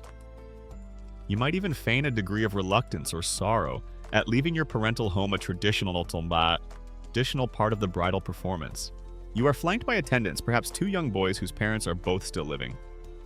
patrimi et matrimi, and a matron of honor pronuba, a woman married only once and still living with her husband, who would have played a role in your dressing and now guides you in the procession. This isn't a quiet, dignified tiptoe through the tulips kind of stroll to your new abode, Egeria. It's a full-blown Roman street party on the move. Torches, flaring flutes, piping people singing decidedly questionable but very traditional songs at the top of their lungs, children scrambling for nuts, everyone shouting advice and good wishes. Your new neighbors are either going to be incredibly entertained by the spectacle or are already mentally drafting a strongly worded complaint to the local idol about excessive nocturnal revelry and the flagrant misuse of perfectly good walnuts. Probably both, if we're being honest. The deductio served multiple crucial functions. It publicly announced and validated the marriage to the entire community. It physically and symbolically transferred you the bride from the legal and spiritual sphere of your father's household to that of your new husband. And it was above all a joyous, if somewhat chaotic and earthy communal celebration of new beginnings, new alliances, and the enduring hope for future generations. Every step taken, every song sung, every torch brandished was part of the ancient sacred ritual of making a Roman marriage. The lively, torchlit chaos of your wedding procession? Egeria, the deductio has finally reached its destination, the doorstep of your new husband Lucius's home, or perhaps the home of his paterfamilias if he is not yet the head of his own household. The Fescennine verses, with their earthy humor and boisterous well-wishes, may still be echoing faintly in the Roman night air. The scent of pine resin torches mingling with the excited chatter of the accompanying crowd. You've been symbolically abducted from your mother, paraded through the streets, and are now poised at another critical threshold. Before you fully enter this new domestic sphere, or perhaps even as a culminating ritual just before you departed, your own father's house to begin the procession comes one of the most solemn, legally significant, and visually iconic moments of the entire Roman wedding ceremony: the formal joining of hands and the utterance of traditional vows. This central act is known as the dextrarum iunctio, literally the joining of right hands. A mainstream historical fact is that this ceremonial clasping of the bride's and groom's right hands, often guided and blessed by a matron of honor known as the pronuba, was a pivotal and highly symbolic ritual in Roman weddings. It visually and publicly signified the mutual consent consensus of the couple to enter into marriage and the formation of their new life together. Remember those engagement rings, the annuli pronubi, that sometimes depicted two right hands clasped in fellowship? That was a beautiful wearable foreshadowing of this very moment, a miniature promise of the concord and union now being formally enacted. Imagine the scene, Egeria. You and Lucius stand facing each other. The boisterous energy of the procession outside might momentarily quieten a hush falling over the immediate wedding party as this sacred moment unfolds. The pronuba steps forward. She is a woman of esteemed character, crucially an univira, a woman who has been married only once and whose husband is still living. Her presence symbolizes marital fidelity, stability, and good fortune, and she acts as a kind of official witness and facilitator for this key part of the rite. She takes your right hand, Egeria, and Lucius's right hand and gently, solemnly joins them together. This isn't just a casual handshake, it's a deliberate, formal clasp rich with meaning. The right hand, as we've explored, is the hand of good faith, of binding oaths of sacred action. Its joining signifies your mutual pledge, your concordia, and the establishment of a legitimate legal and social bond. It's like the ultimate divinely witnessed Roman handshake deal. All right, Lucius. Your clasped right hand might silently communicate my hand and all it represents of my person and my family's honor. Hereby promises to be a virtuous, diligent, and hopefully not excessively expensive wife.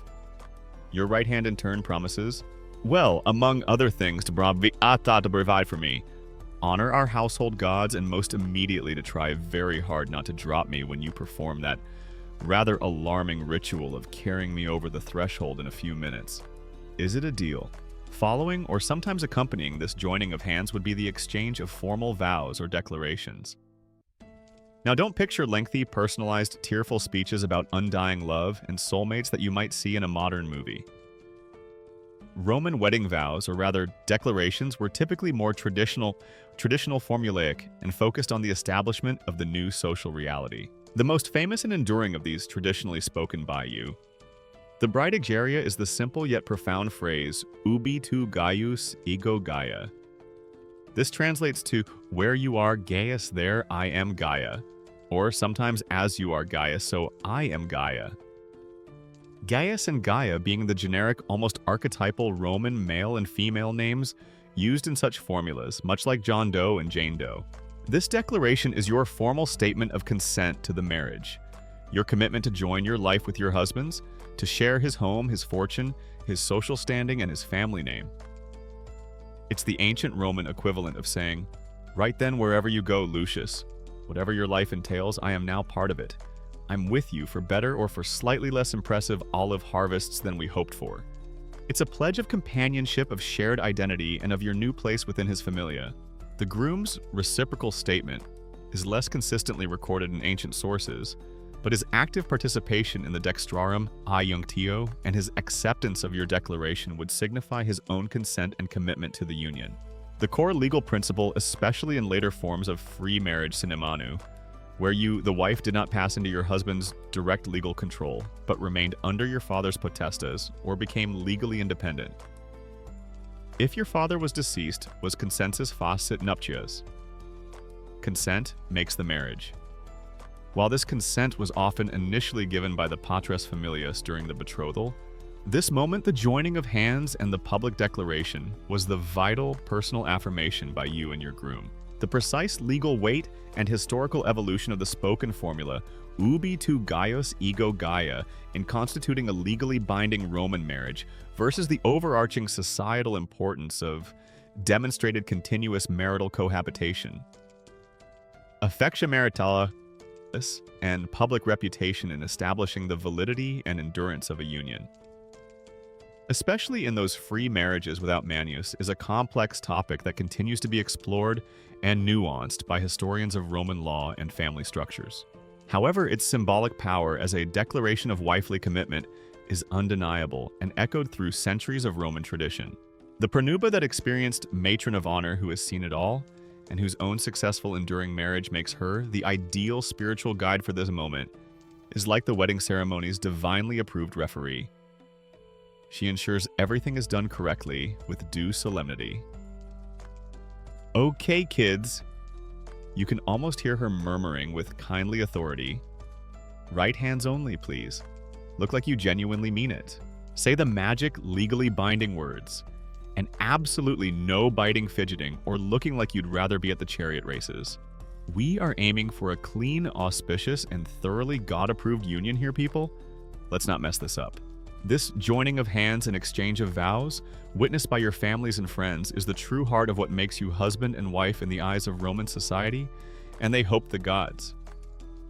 It is a public performance of consent, a sacred clasp that binds two individuals and, by extension, two families together. The air would be thick with emotion. The joy of the families, the nervous excitement of you and Lucius, the solemn blessings of the elders, and the hopeful prayers for a long, fertile, and harmonious life together. This is the moment the alliance is truly sealed. The new familia symbolically initiated all through the simple yet profoundly powerful meeting of two right hands. A quirky or fringe tidbit to consider is that in some Roman artistic depictions of weddings, such as on sarcophagi or reliefs, the couple shown performing the dextrarum aiunctio might also have a rolled-up scroll, presumably representing the marriage contract or the dowry agreement. Tabulae nuptiales held by one of them, or by an attendant figure like the pronuba, or even a personification of concordia harmony. This visually links the deeply symbolic personal act of joining hands directly with the crucial legal and economic underpinnings of the Roman marriage, a neat artistic shorthand for the whole complex package. The sacred clasp of your right hand's Egeria, the dextrarum aiunctio, has just sealed your mutual consent with Lucius, your groom. Your heartfelt, or at least tradition-mandated declaration, ubi tu Gaius ego Gaia, still echoes softly in the presence of your assembled families and the watchful pronuba. The legal and social bonds are now formally recognized by immortal witnesses. But in ancient Rome, a society deeply intertwined with the perceived will of its myriad gods, human agreement alone, however solemnly undertaken, was often not considered quite sufficient for a matter as grave and life-altering as marriage. Before the joyous feasting could truly begin, Before you could be triumphantly processed to your new home, it was absolutely essential to ensure that the gods themselves smiled upon this union, that the divine omens were favorable.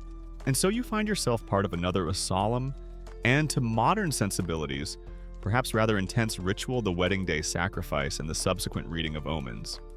A mainstream historical fact is that animal sacrifice and the meticulous examination of its entrails, a practice known as ectaspasy or haruspicy, along with the observation of other signs such as bird flight by an augur, were crucial components of Roman religious practice.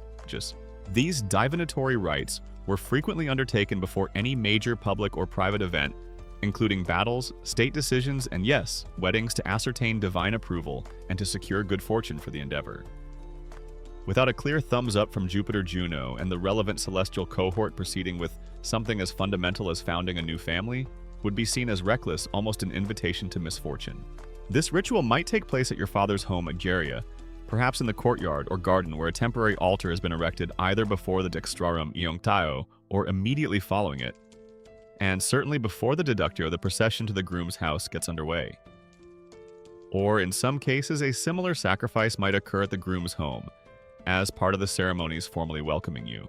The chosen sacrificial animal for a wedding was often a pig porca, particularly one sacred to Juno, the queen of the gods, and the supreme patroness of marriage. A sheep or another suitable domestic animal might also be chosen depending on the family's wealth and specific traditions. Imagine the scene: the animal, perhaps adorned with ribbons or garlands, is led quietly to the altar. The paterfamilias of your family, or perhaps a hired specialist, a haruspeks, a diviner, often of Etruscan training, or tradition renowned for his skill in interpreting the intricate language of internal organs, would officiate. Prayers would be offered, invoking the specific deities whose favor was sought. For your marriage, Juno, Pronuba, Jupiter, Venus, perhaps Hymen, the god of the wedding ceremony itself, and the ancestral spirits of both families. Incense would be thrown onto a brazier, its fragrant smoke carrying the prayers upwards. The animal would then be humanely and ritually dispatched. We'll draw a discreet veil over the precise mechanics of this ageria, as it's a sleepy history after all, not a detailed veterinary or butcher's manual.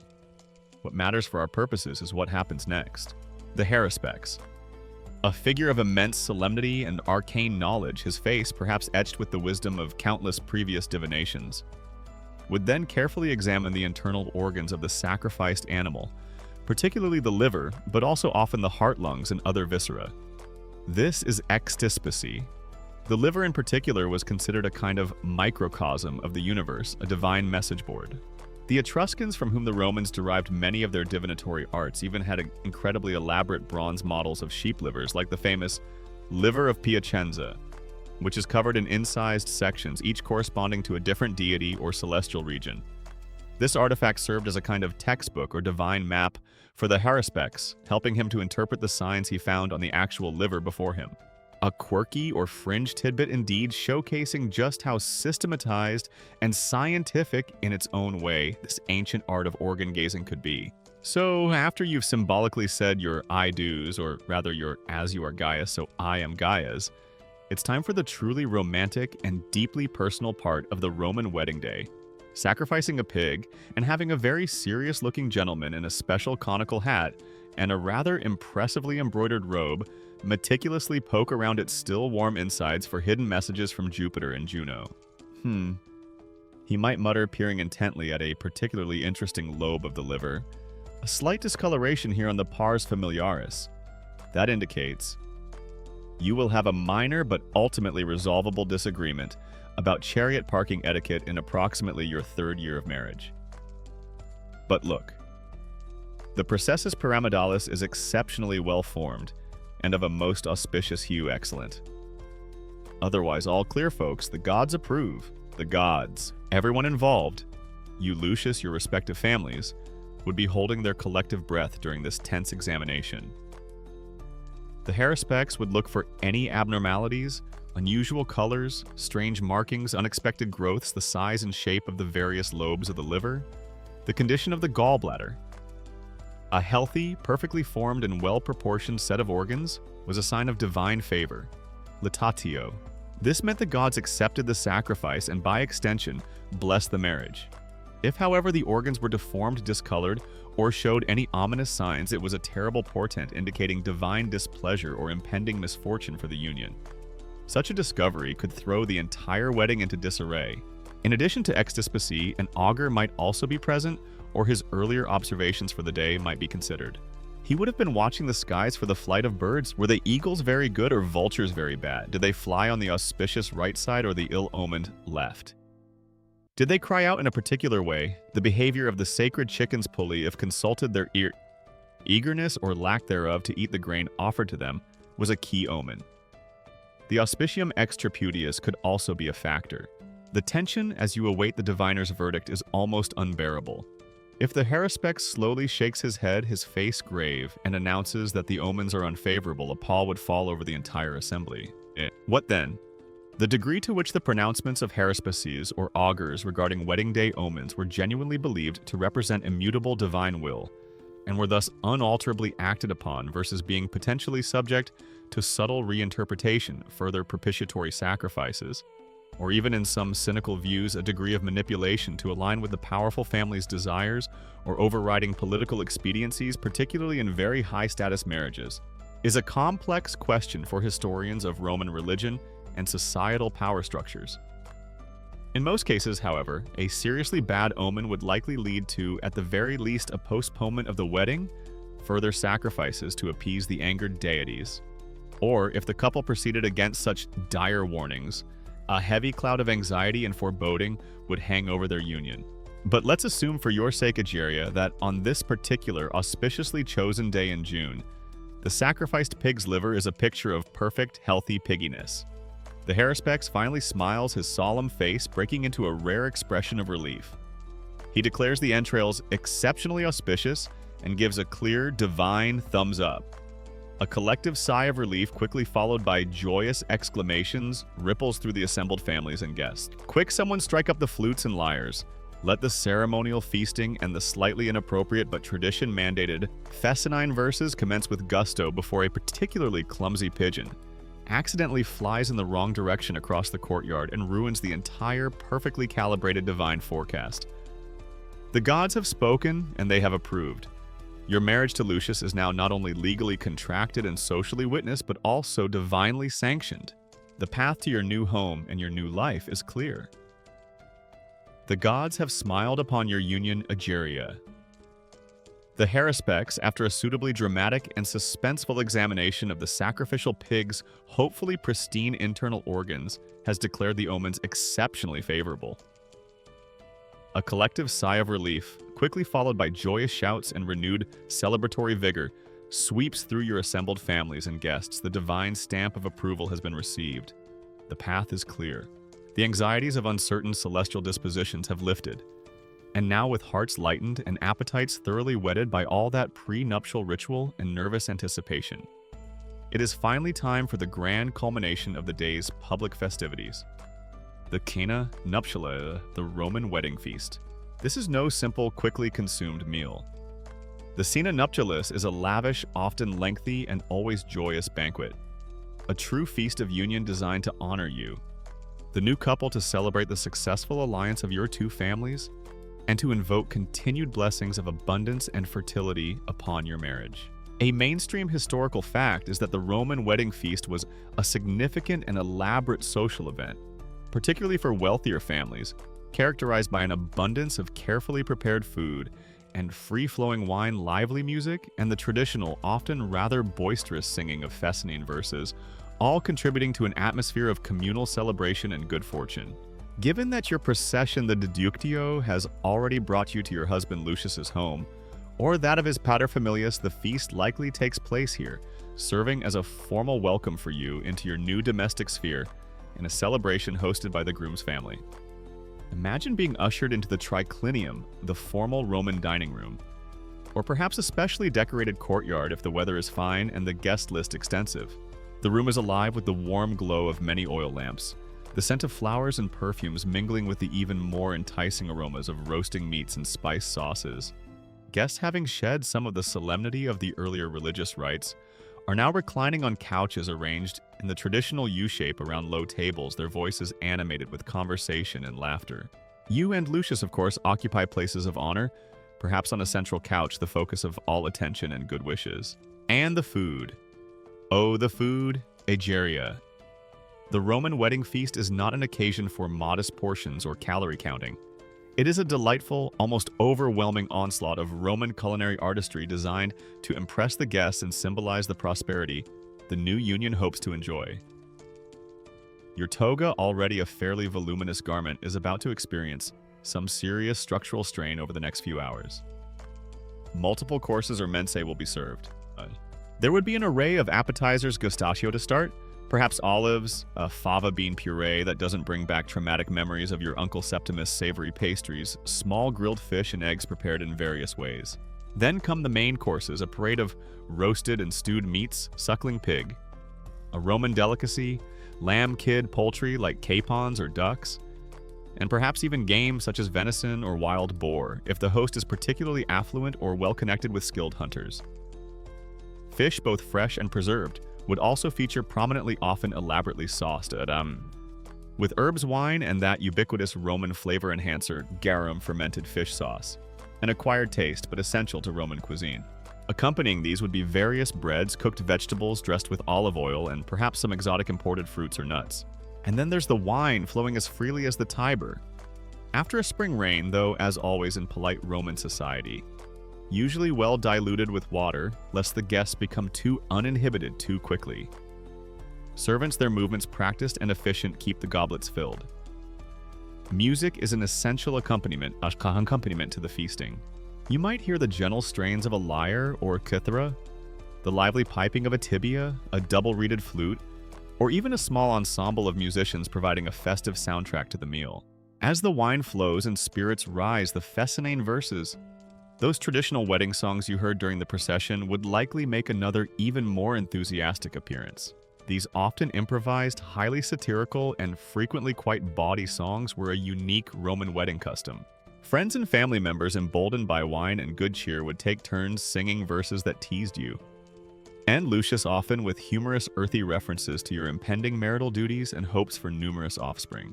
The fescennane singers are now in full, unrestrained swing. Egeria, their voices joyfully, if not always perfectly tunefully, belting out ditties about the happy couple that seem to be approximately 10% genuine good wishes and 90% surprisingly detailed, agriculturally themed innuendo concerning future planting and harvesting. You blush. Lucius probably tries to look stoically amused. Everyone laughs uproariously, and the ancient gods of fertility and good fortune presumably give a hearty, celestial high five, their apotropaic purpose duly served.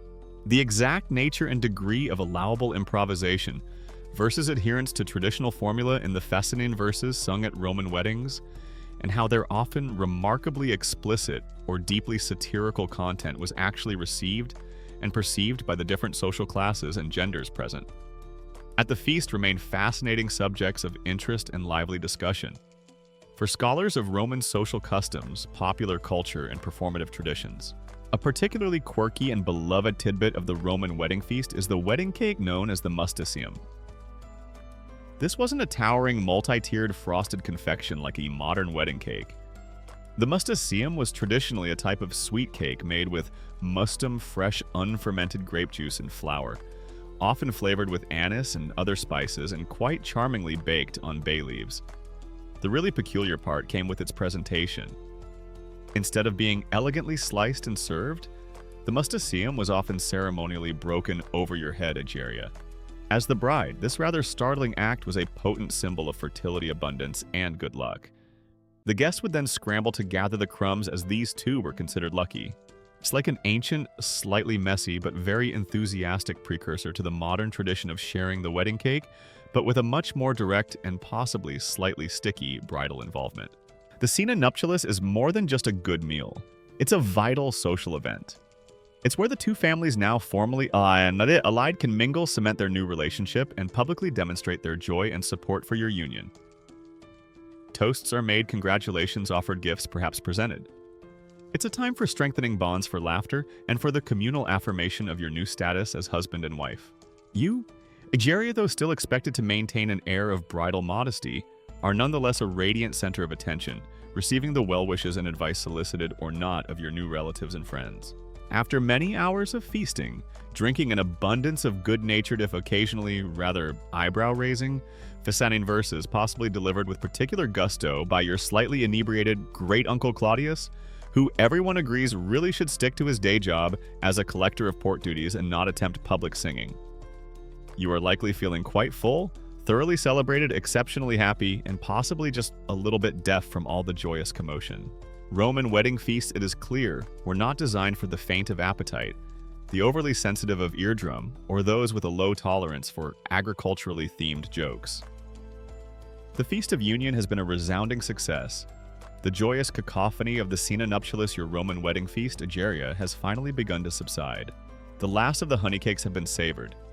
The final and possibly rather slurred Fesannine verses have been enthusiastically, if not entirely tunefully, delivered by your new husband's slightly over-refreshed Uncle Tiberius, and a general air of satisfied repletion and convivial exhaustion settles over the assembled guests. The oil lamps might be burning a little lower now, casting longer, softer shadows around the triclinium. But the day's and evening's intricate tapestry of ritual is not yet fully complete. One more highly symbolic public and rather peculiar act must be performed before you can truly be considered to have entered your new life and new home, as Lucius's wife, the careful, ritualized crossing of the threshold.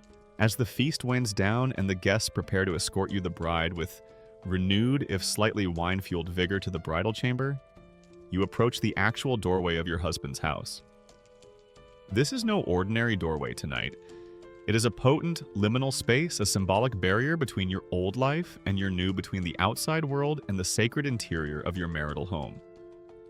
And crossing it correctly is a matter of utmost importance for ensuring good fortune and averting ill omens. So before you can even dream of setting foot inside your new Roman digs, Egeria, there's a bit more ceremonial door dressing to be done. You, the bride, would traditionally anoint the doorposts of your new home with oil, perhaps fragrant olive oil, or according to some ancient sources with wolf's fat, a substance believed to possess powerful apotropaic qualities capable of warding off evil spirits or misfortune. You might also adorn these doorposts with woolen fillets or small garlands of wool, symbols of purity, domesticity, and the traditional tasks of a Roman matron. It's like offering a very serious, very traditional housewarming gift directly to the door itself, a polite entreaty, hoping it will be kindly disposed towards you and not, decide to supernaturally creak in a particularly ominous manner at inopportune future moments, or perhaps allow unwelcome spectral guests to just wander in uninvited. Once the doorposts have been suitably consecrated and decorated by your own hand, signifying your gentle approach and respect for your new home, comes the famous and often rather charmingly awkward moment of actually getting you inside.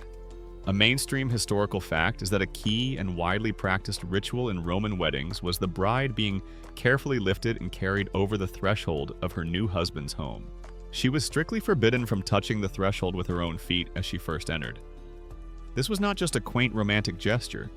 It was a deeply serious custom rooted in ancient superstitious beliefs. Why this peculiar prohibition against stepping on the threshold?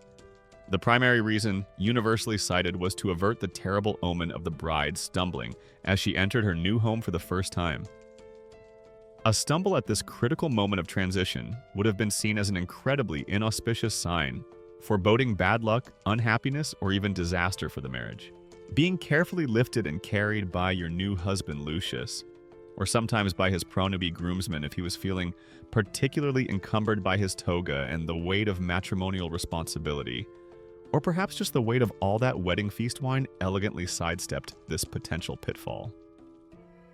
It's romantic, it's traditional, and it's also a remarkably clever and practical way to make absolutely sure you don't accidentally trip over your own elegantly shod feet in your fancy new bridal sandals, or perhaps get your flame-colored flamium snagged on a stray splinter and thereby inadvertently curse the entire marriage before you've even had a chance to unpack your dowry or figure out where they keep the good olive oil in the kitchen. Smooth move, ancient Romans, very smooth move. The precise array of symbolic meanings layered onto this ancient ritual of the Roman bride being carried over the threshold, whether it was primarily focused on the pragmatic avoidance of a bad luck, Stumble a deeper mark of respect for household deities like Vesta, whose sacred hearth lay within a lingering symbolic echo of archaic marriage-by-capture customs, where the bride was taken into the new home. Or perhaps a complex combination of these and other deeply embedded ancient beliefs concerning liminal spaces and rites of passage continues to be explored and interpreted by classicists and historians, studying Roman domestic rituals and popular religious practices. The threshold itself was considered a sacred boundary, often believed to be guarded by its own particular spirits or deities like Janus, the two-faced god of doorways, beginnings, and endings. A new bride still technically an outsider to this specific household, and its unique assemblage of protective lars and penitties needed to be introduced carefully and respectfully to avoid offending these unseen guardians. Being carried over their sacred space might have been seen as a more delicate, less intrusive way of entering. Some scholars also connect the ritual to Vesta, the virgin goddess of the hearth and home, as you, the bride, were about to enter a state of marriage and were therefore no longer a virgin. At least in symbolic anticipation, being lifted over the threshold so your feet did not touch, it could have been a mark of profound respect for Vesta's domain, ensuring that the sacred purity of the home's entrance was not defiled by this transition. The Romans, you see, were quite serious about their household gods, and you definitely didn't want to offend them on your very first day as the new lady of the house. Imagine tripping and doing an ungraceful faceplant directly in front of Janus, the god of doorways. He'd literally have two faces looking profoundly disappointed in your lack of bridal coordination. Awkward doesn't even begin to cover it. A quirky or fringe tidbit related to this threshold ritual is that the woolen fillets or garlands you, the bride, used to decorate the doorposts were sometimes specifically made from the wool of a sheep that had been sacrificed earlier as part of the wedding rites, further imbuing this act of adornment and entry with layers of religious significance and protective power. The oil or wolf's fat used for anointing also carried strong symbolic weight oil for blessing and consecration. Wolf's fat for its fierce apotropaic qualities, as wolves were creatures both feared and in some contexts respected for their primal power. So with a final, perhaps slightly nervous glance at the now duly anointed and garlanded doorway, you prepare to be lifted. Lucius, your new husband, hopefully having abstained from too much of that free-flowing wedding wine, steps forward. With a mixture of playful tradition, genuine affection, one hopes, and a keen awareness of the importance of not dropping his brand new, heavily veiled, and probably quite anxious bride, he or his attendants lifts you into his arms. The crowd of family and friends, still accompanying you from the deductio or gathered at his doorstep, would cheer, perhaps singing more fescennine verses, their torches casting a warm, celebratory glow. For a moment, you are suspended quite literally between your old life and your new before being carried safely across that potent symbolic line. You are now officially within the walls of your marital home. You have made your dramatic, if slightly precarious, entrance into your new Roman home.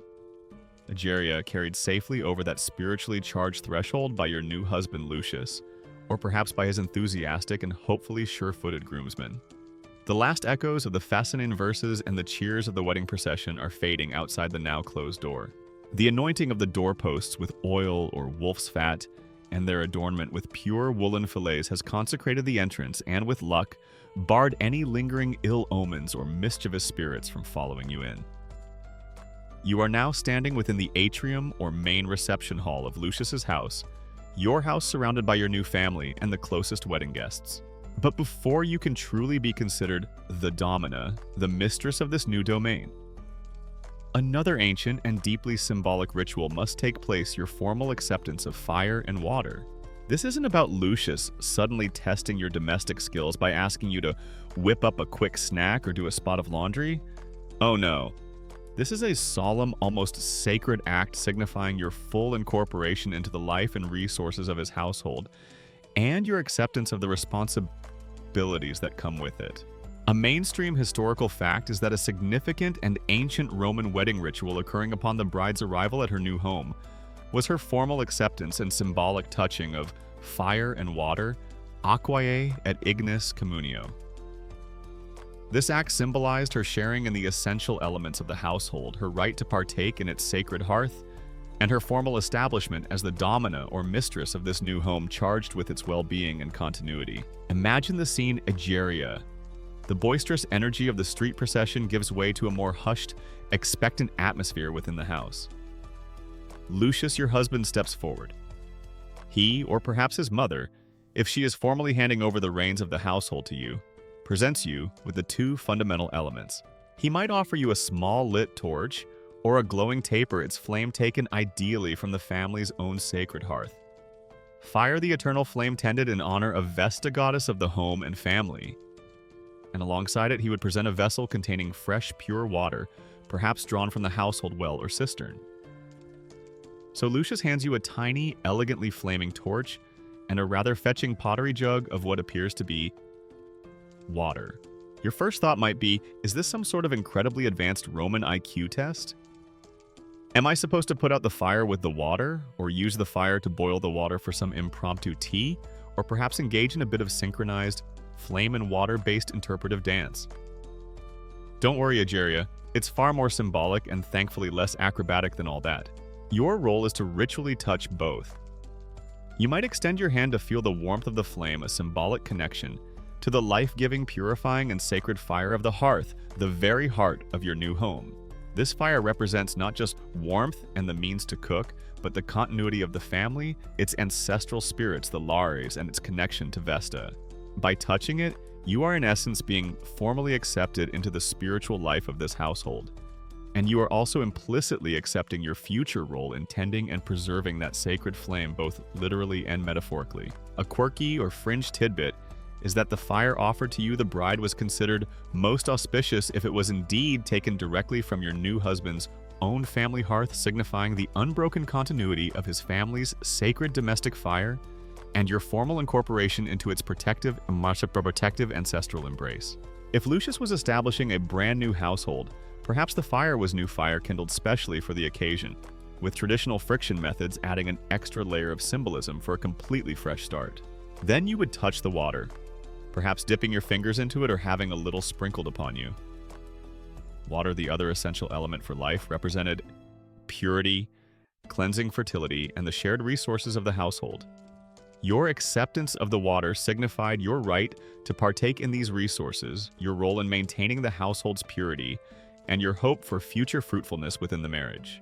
The Latin phrase inter aqua et igni acapere, meaning to receive with fire and water, was an ancient legal and symbolic formula used to describe the formal reception of someone into a home, a community, or into a state of shared rights and protection. Your ritual interaction with these two elements, Egeria, is precisely that, your formal sacred reception into Lucius's familia. The precise sequencing and exact regional variations of this deeply symbolic fire and water ritual within the broader context of Roman wedding ceremonies, and whether, for example, the symbolic handing over of the household keys by the groom or his mother always coincided directly with this particular act, or perhaps occurred at a slightly later point during the initial settling in period, are fascinating details that classicists and historians of Roman religion continue to piece together from often elusive literary references, legal commentaries, and sometime baby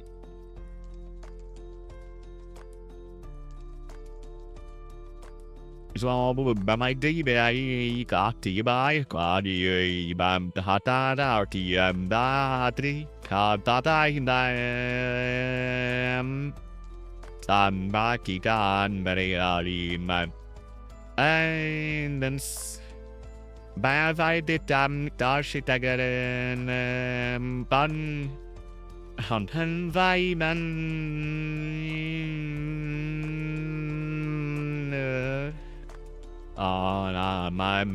Following your acceptance of fire and water, another significant symbolic act might occur.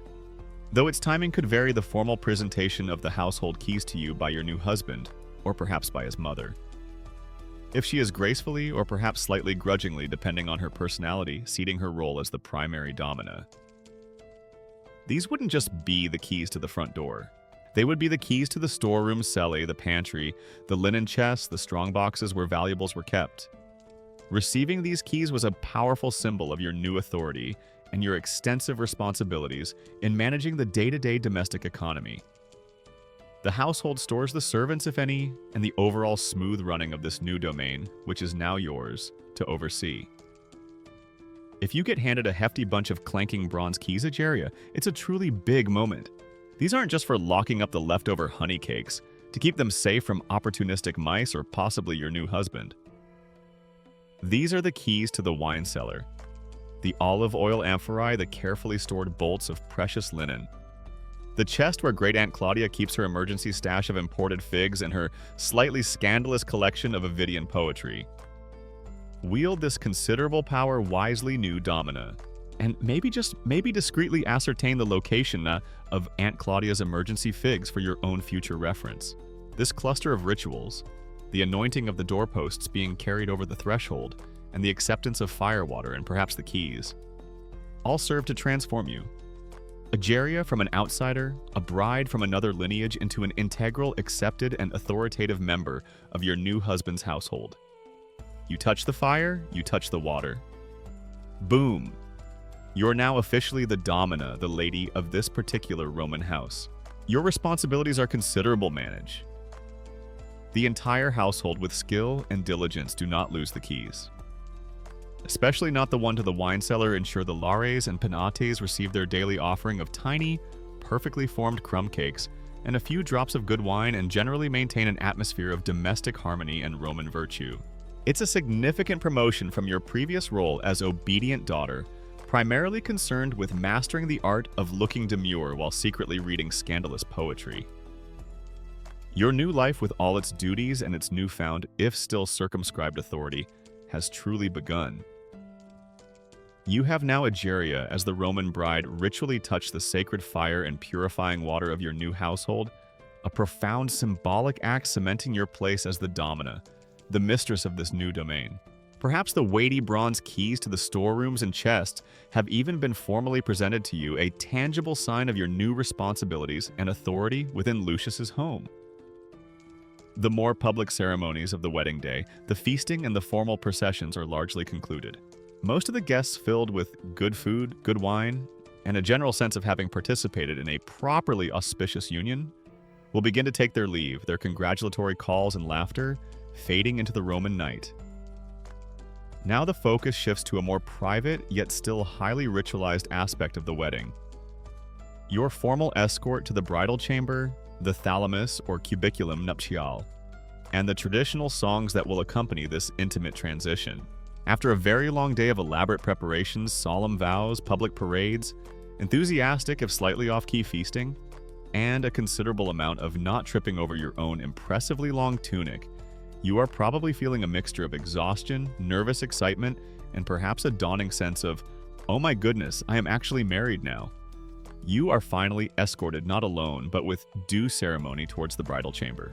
This isn't a casual, all right, find your own way to the bedroom, dear, kind of affair.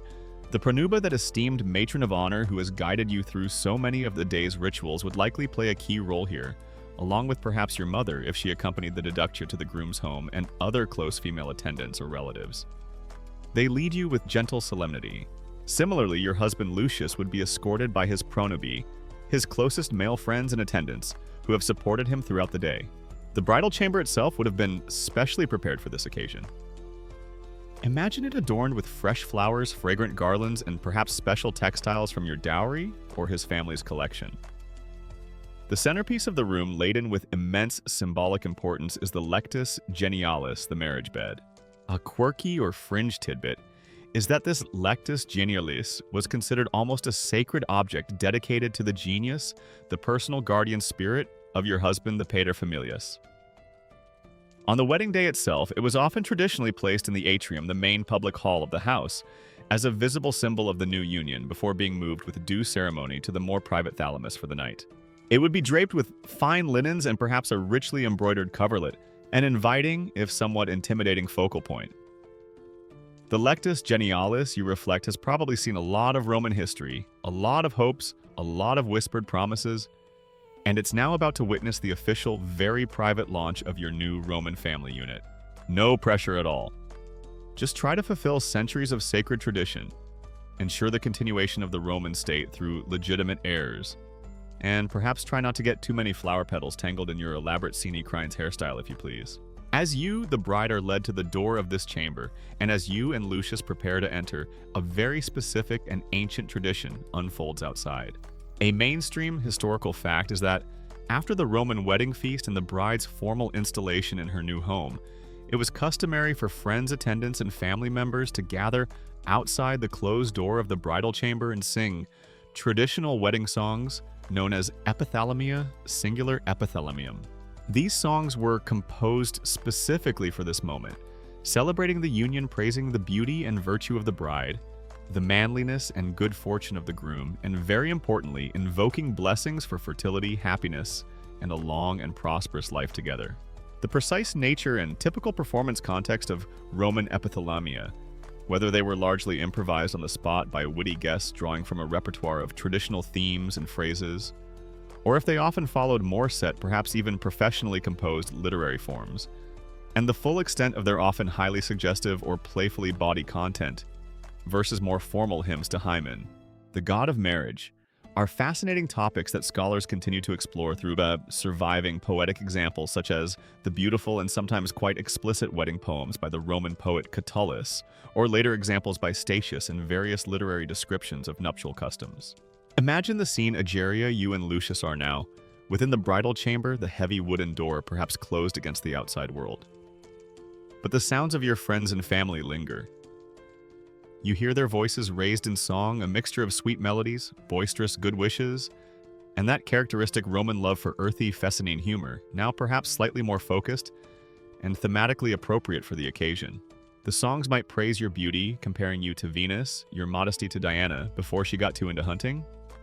They might extol Lucius's strength and good fortune in securing such a virtuous and well-dowered bride.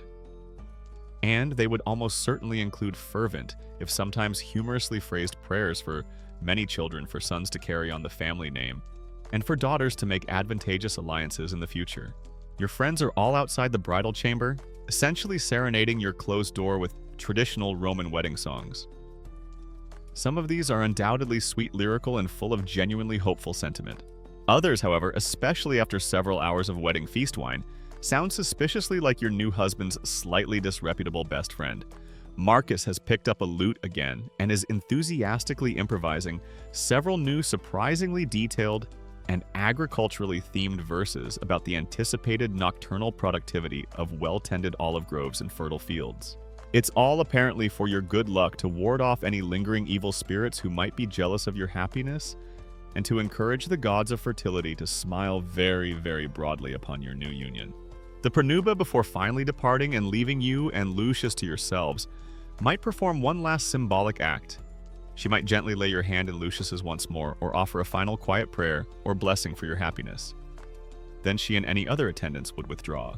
The songs outside the door, the epithalamia, would continue for a time, a joyful, slightly raucous, and very public affirmation of this most private moment. This ritualized singing served to bridge the gap between the public celebration and the private consummation of the marriage, which was in Roman eyes essential for its full legal and social completion, particularly for the production of legitimate heirs. The actual consummation itself, of course, Egeria, is a matter of utmost privacy. A moment we, your sleepy historical companions, will respectfully draw a thick, historically appropriate veil over. Suffice it to say, it was the anticipated and socially sanctioned culmination of this very long, very elaborate, and very public wedding day. The sounds of the epithalamia would eventually fade as the night wore on, the well-wishers finally departing, leaving you and Lucius to the quiet intimacy of your new life together. The lectus genialis now truly consecrated by your union.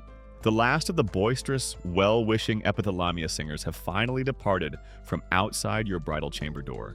Egeria, their voices full of wine and traditional Roman good cheer, and possibly some rather questionable lyrical improvisations, fading into the pre-dawn stillness of Lucius's home. The torches have burned low. The city of Rome, or whatever provincial town you now find yourself in, is quiet. The long, elaborate, and no doubt utterly exhausting series of rituals that constituted your wedding day has reached its most private, intimate culmination. You have been formally processed, welcomed with fire and water, and escorted to the thalamus. You awaken now on the morning after, no longer a Virgo in your father's house, but a nupta, a new wife, a matrona, beginning a new chapter of your life. And even now, the rituals are not quite over. There is still one more important social observance to navigate the Rapocha. You wake up. You're officially married. Those 6 special seni crines curls are probably looking a bit deflated after a night on the lectus genialis, possibly resembling a slightly disheveled but nonetheless highly symbolic bird's nest. Your first thought after confirming that yes, you are indeed in your new husband's house, and this wasn't all just a very elaborate toga-filled dream might be, is there coffee, or the ancient Roman equivalent, which probably involves some kind of roasted barley concoction and a healthy dose of stoic morning resolve? Your second thought quickly following is likely, oh Jupiter, there's another party today, isn't there? The Rapocha, more food, more relatives. More opportunities to demonstrate my newfound matronly grace and not accidentally spill wine on my new mother-in-law's second-best stola. A mainstream historical fact is that on the day following the Roman wedding, a second, often more intimate celebratory feast known as the Rapocha was customarily held. This gathering typically took place in the couple's new home, i.e. the groom's house, and was attended by close family and friends. The Rapocha served several important functions. It continued the joyful celebration of the new union. It allowed the bride to begin formally acting in her new capacity as domina or mistress of the household by co-hosting the event, and it was also an occasion for guests to present further wedding gifts specifically to you, the new wife. So after a morning, perhaps spent in quiet reflection, or more likely in a flurry of activity preparing for this next round of social engagement, you emerge Egeria, no longer veiled as the bride of yesterday, but now as a married woman, a matrona. Your attire might still be special, perhaps a fresh tunic and palla, but it signifies your new status. At the Rapocha, you are not just a guest of honor. You are alongside your husband Lucius, a hostess. This is your first official public appearance in your new role. You might symbolically oversee some aspects of the feast's preparation, or give gentle instructions to the household slaves, if the family is wealthy enough to have them all under the observant eyes of your new in-laws and the assembled guests. It's a subtle but significant shift, your first steps in assuming the responsibilities and the dignity of the mistress of this Roman home. You are now the domina. Your official duties include, but are by no means limited to, expertly managing the household accounts, or at least looking like you know what a sestertius is, ensuring the daily bread doesn't inexplicably turn into charcoal, and generally exuding an aura of quiet competence, unwavering wifely virtue, and the ability to tell a good vintage of Falernian wine from the cheap stuff they serve to the gladiators. Your previous domina. Your new mother-in-law is probably watching your every move from across the room, with an expression that could be interpreted as either benevolent, experienced guidance or you put the good olive oil where, child. It's often quite hard to tell in these early days. A key feature of the Rapocha was the presentation of gifts, the munera sponsalia, specifically to you, the bride. While some gifts might have been exchanged at the sponsalia, or even on the wedding day itself, the Rapocha was often the primary occasion for guests to bestow their presents upon the new wife. These gifts were not just tokens of affection. They were practical contributions to help you establish your new household and affirm your new status. Imagine your friends and Lucius's relatives arriving bearing their offerings. At the Rapocha, everyone who didn't get you something from your non-existent bridal registry yesterday now brings you presents. It's like a second, slightly more practical and possibly less overwhelming wedding shower. Oh, how lovely, Aunt Claudia, another beautifully crafted bronze ladle. It will go so well with the 7 others I received. And Cousin Marcus, a set of 6 matching terracotta amphorae, perfect for storing. Well, for storing things that require 6 matching amphorae. You are all far too kind. My inner household manager is absolutely thrilled, and my storage space is already groaning under the weight of all this goodwill. The exact social composition of the guests typically invited to the Rapocha, and whether this day-after feast was considered as legally or ritually significant as the primary wedding day ceremonies like the dextrarum iunctio or the deductio, or if it functioned more as a purely social and celebratory rounding off of the nuptial festivities, is sometimes debated by scholars. Though its clear role in publicly affirming the bride's newly established status as domina and in facilitating the smooth integration of the two families seems well attested. The types of gifts you might receive at Egeria could be quite varied. A quirky or fringe tidbit is that these Rapaudia gifts often had a very practical bent, reflecting your new domestic responsibilities. You might receive fine woolen yarn or a set of new spindles acknowledging your role in textile production. Sturdy cooking pots, elegant serving dishes, bronze lamps, or even small pieces of furniture could all be welcome contributions to the new household. More personal gifts would also be common jewelry, a new necklace or pair of earrings, perfume boxes, ornate mirrors, or fine linen for new tunics. Money, too, was an acceptable and no doubt very useful gift. Your husband Lucius might also choose this occasion to present you with a special personal gift, sometimes referred to somewhat anachronistically as a morning gift matutinum munus, a term more formally associated with the Germanic customs, but the Roman groom certainly gave gifts further acknowledging your new status and his affection. The Rapotia was thus another important occasion for reinforcing the bonds between the two families. It was a more relaxed atmosphere than the high ceremony of the wedding day, allowing for more informal conversation and mingling. It was a chance for your family to see you settled in your new home, and for Lucius's family to formally welcome you as one of their own. Your successful navigation of this day, your graceful acceptance of gifts, your poised demeanor as the new mistress of the house, all contributed to solidifying your place and your reputation. With the conclusion of the Rapotia, the main public and ritualistic phases of your Roman wedding are complete. You are no longer the sponsa, the promised bride veiled and transitioning. You are now fully Lucius's wife, the acknowledged domina of his and now your household. The path ahead involves the day-to-day realities of Roman married life, managing your home, honoring the household gods, building your relationship with your husband and his kin, and with the blessing of Juno and Venus, soon perhaps hearing the patter of tiny Roman feet, future citizens who will carry on the traditions you have just so solemnly embraced. The 6 special curls have done their symbolic work. Word count 139. The flickering lamps of the Rapotia cast a warm, gentle glow at Geria. As the last of the well-wishing guests depart, their laughter and congratulations echoing softly. The remnants of another generous feast are being quietly cleared away by household servants. You stand beside Lucius, your husband, in the quiet atrium of your new Roman home. No longer the veiled bride of yesterday, but the recognized domina. The mistress of this household, your new status subtly but surely settled upon you like a comfortable, well-fitting garment. The whirlwind of ancient rituals, the solemn betrothal, the anxious consultations of omens, the poignant farewell to childhood, the sacred dressing in white, inflame the intricate weaving of those 6 curls of fate. The noisy procession through the streets, the clasped right hands and spoken vows, the divine approval sought. Through sacrifice, the joyous feasting, the symbolic crossing of the threshold, and finally, this day of gifts and quiet affirmation. All these peculiar and profound Roman wedding customs have now unspooled. Each one, like a carefully spun thread, has played its part in weaving you from one life into another, binding you to a new family, a new home, a new destiny.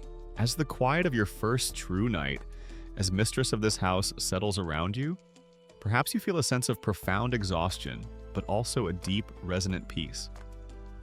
The journey to this moment has been long governed by traditions stretching back into the mists of Roman antiquity. The path ahead is now yours, to walk with Lucius within the framework of Roman law and custom, to build a family to honor the gods, to uphold the virtues of a Roman matron. The peculiar rituals are complete, but their echoes, their significance will linger, shaping the life that now unfolds before you in this ancient, timeless city. The rituals are over, Egeria. The Rapotia has concluded.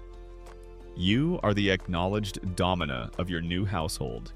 Your transition from Virgo to Matrona, complete in the eyes of Roman tradition and society. But beyond the sacred symbols, the feasts and the formal processions, what are the actual legal and social structures that define your new relationship with Lucius and your new place within his familia? What are the practicalities of Roman married life? How does the law shape your rights, your obligations, and your position within this ancient patriarchal system? It's time to delve into the more formal legalistic underpinnings of your union, the leges matrimoniae, the laws of marriage. A mainstream historical fact is that Roman marriage was fundamentally a legal institution, and the specific laws and customs surrounding it evolved considerably over the long span of Roman history from the early Republic through the Empire. The core concept of a valid Roman marriage, however, always centered on consensus, mutual consent between the parties to enter into a permanent union.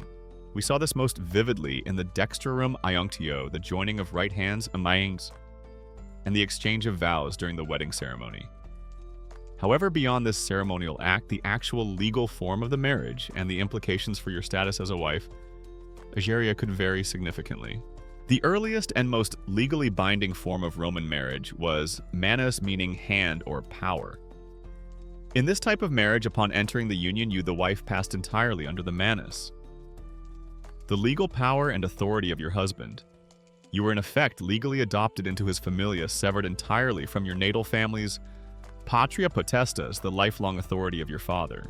All your property became his, and you were legally almost like a daughter to him, subject to his control in most aspects of your life. It was a very patriarchal, hierarchical arrangement, with the husband holding virtually all the legal cards. The wife's legal capacity was significantly diminished. She couldn't make contracts or represent herself in legal proceedings. However, over time, particularly by the late Republic and increasingly during the Empire, a different form of marriage, sine manu without manus, became far more common, especially among the upper classes. In this type of marriage, you, Egeria, as the wife, did not pass under your husband's manus. Instead, you remained under the patria potestas of your own father if he was still alive. If your father had died and you were legally independent sui juris, you remained.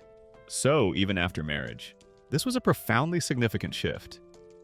It meant that you, as a wife in a sine manu marriage, retained ownership of your own property, including your dowry, though its management could be complex, and you could conduct legal business and represent yourself to a far greater degree than under manus marriage. The shift from manus to sine manu marriage in Roman society, and the precise legal and economic factors that drove this transformation over several centuries, remains a complex and hotly debated topic among legal historians, with some scholars emphasizing the evolving economic agency and legal rights of Roman women, particularly in the later Republic and Empire, while others highlight the strategic benefits to families in retaining direct control of a daughter's property and preventing its amalgamation with her husband's assets, especially in second marriages or situations with potentially complex inheritance issues. A particularly crucial legal and economic element of virtually all Roman marriages, regardless of whether it was cum manu or sine manu, was the dowry, the daus. The dowry was the property, wealth, and goods that you, the bride, or more typically your paterfamilias on your behalf, brought into the marriage. It was a formal, legally defined transfer of assets from your natal family to your husband, or his paterfamilias, intended to contribute to the expenses of the new household and to provide for your support during the marriage. The duos could include land houses, slaves, jewelry, clothing money, and virtually any other form of valuable property. The size and nature of your dowry, Egeria, directly reflected your family's status and wealth, and it was a critical factor in determining your desirability as a marriage partner.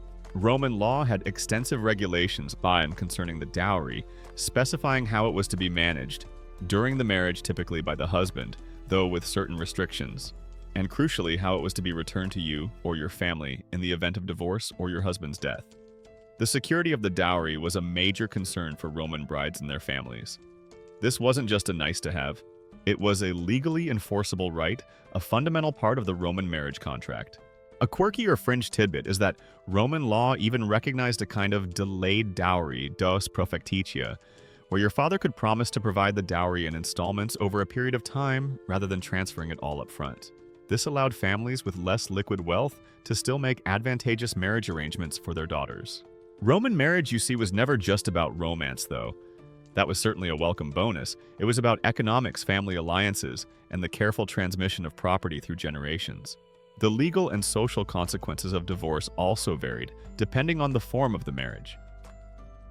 In Manus, marriage's divorce was relatively difficult as it required a formal legal act to undo the husband's manus over his wife. In sine manu, marriage's divorce was often far simpler, requiring only a declaration of intent to separate.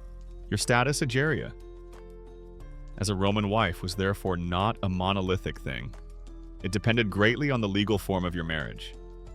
As a wife, you were expected to be virtuous, chaste, diligent in household management, loyal to your husband, and crucially fertile to produce legitimate Roman citizens to carry on the family line. But the degree of legal autonomy and economic control you possessed within that role could differ significantly, shaped by the evolving legal framework of Roman society. As a sine manu wife, you would have far more independent agency and control over your own affairs than a wife under manus. The laws and customs of Roman marriage, with all their complexities and their evolving forms, have shaped your new life, Agaria. You are now a matrona, the recognized domina of your new household, bound to Lucius by both the sacred oaths of ancient tradition and the force of Roman law.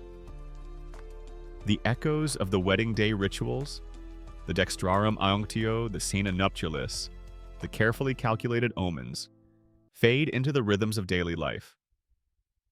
But the underlying principles, the enduring legacy of these ancient ways, continues to resonate through the centuries, even down to our own time. The specific rituals we have explored, of course, have largely vanished from modern wedding ceremonies, at least in their original Roman form.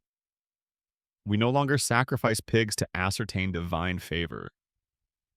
We rarely anoint doorposts with wolf's fat, though a good wood polish does have its merits. And I suspect that attempting to sing genuine Fescennine verses at a modern wedding reception, however historically accurate, might lead to some very puzzled and possibly deeply offended guests. However, the enduring legacy of Roman marriage customs can still be discerned in many of our own traditions, albeit often transformed and reinterpreted through centuries of cultural evolution. A mainstream historical fact is that many aspects of modern Western wedding traditions have their roots, however distant and modified, in Roman customs. The exchange of rings, for example, can be traced back to the annulus pronibus of the Roman betrothal. The white dress, while not the flame-colored flammium, continues to symbolize purity and the new beginning of marriage. And the very concept of marriage as a legally recognized and socially significant union has its foundation in Roman legal thought. The idea of the marriage contract, the formal agreement between two parties, to enter into a legally binding union with defined rights and obligations, is a direct inheritance from Roman law. The concept of the dowry, while less prevalent in its original form, has echoes in modern discussions of shared assets and prenuptial agreements. And the fundamental principle of consensus facit nuptias, the idea that mutual consent is essential for a valid marriage, remains a cornerstone of modern marriage law in many jurisdictions.